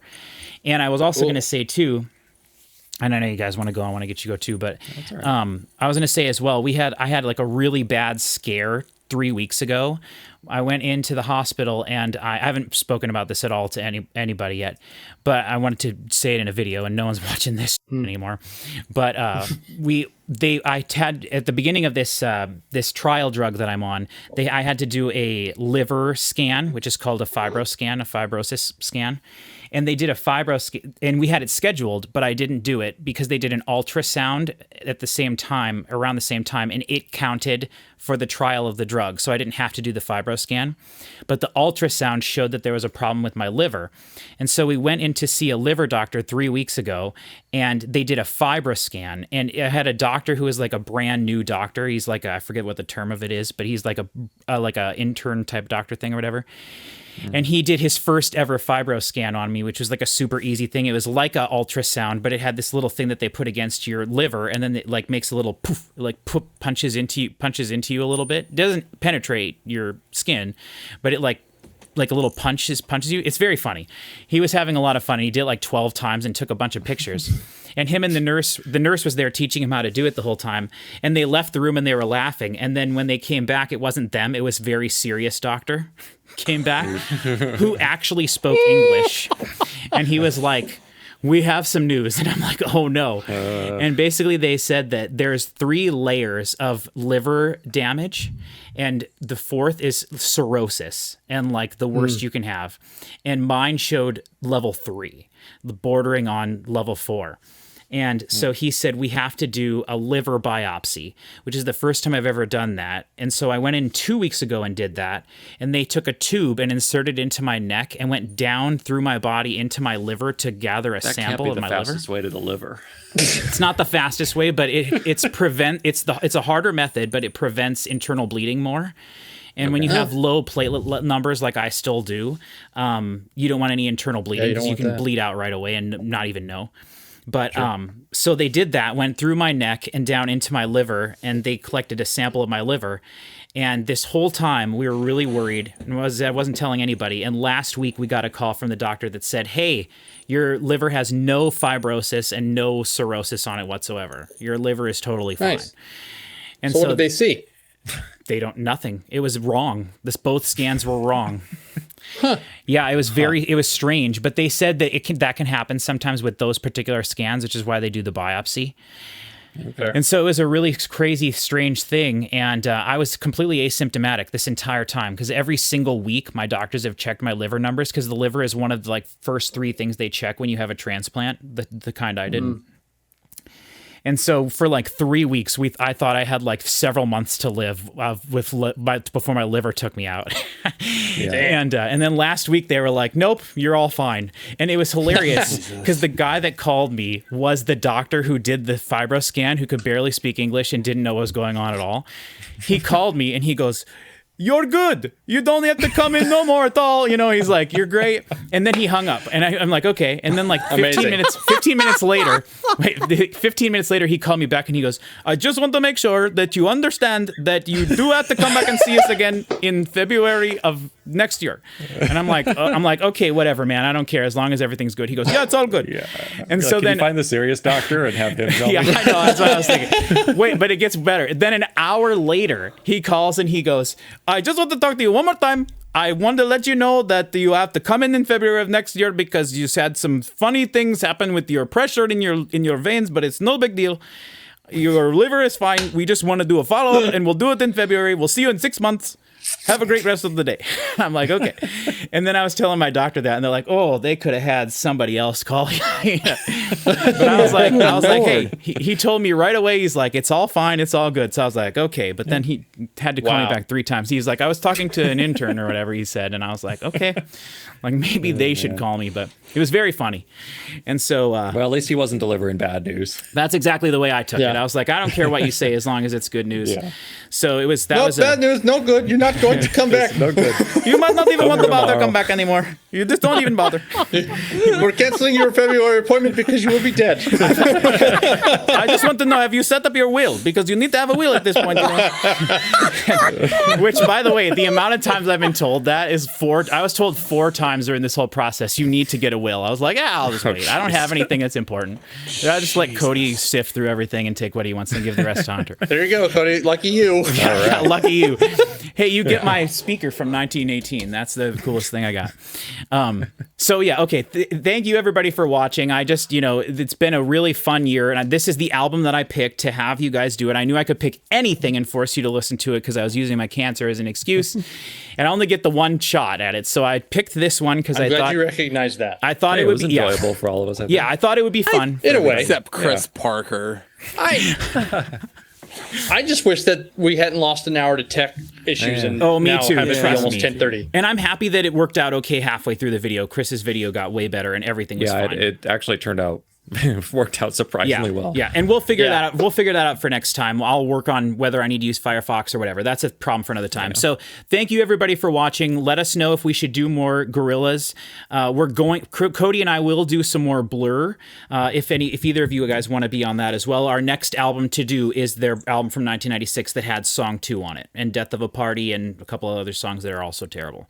So if you want to do that, that's fine. But we're going to do that, and then I don't know if we'll do more Blur. We may go back and do their album from before Park Life and Great Escape, because I think Cody would really like that one as well. But that's all in the future. Let us know in the comments what we should do and what we should look at next. I will tell you that we are going to do the last Metallica disc.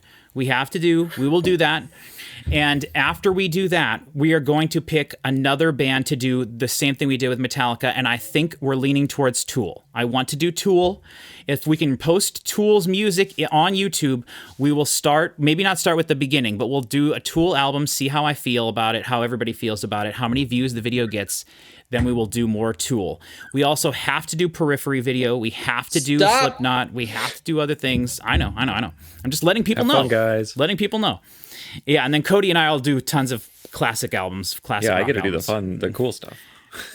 By far the worst music ones, but the funner reactions for sure. We're gonna do another Led Zeppelin. We got more stuff. You can say that Slipknot is better than anything. Like, I don't know that much about Slipknot. I've never heard a Slipknot album, so I can't comment on that. I cannot take any more fake out goodbyes. I guarantee it sounds better than Led Zeppelin's 4, at least. I don't know anything else about any other Led Zeppelin, but 4 sounds awful. Chris, you need to listen to it as an audio engineer. He hates it so much. There is bad distortion across the entire album that they can never get rid of unless they use AI or something, which I think would make it sound way better. But it's terrible. Okay, everybody, thank you. Chris. Thank you so much. We will see you all. 12:30 a.m. in Nebraska. We will see you all. Goodbye. Next time. Bye. Bye.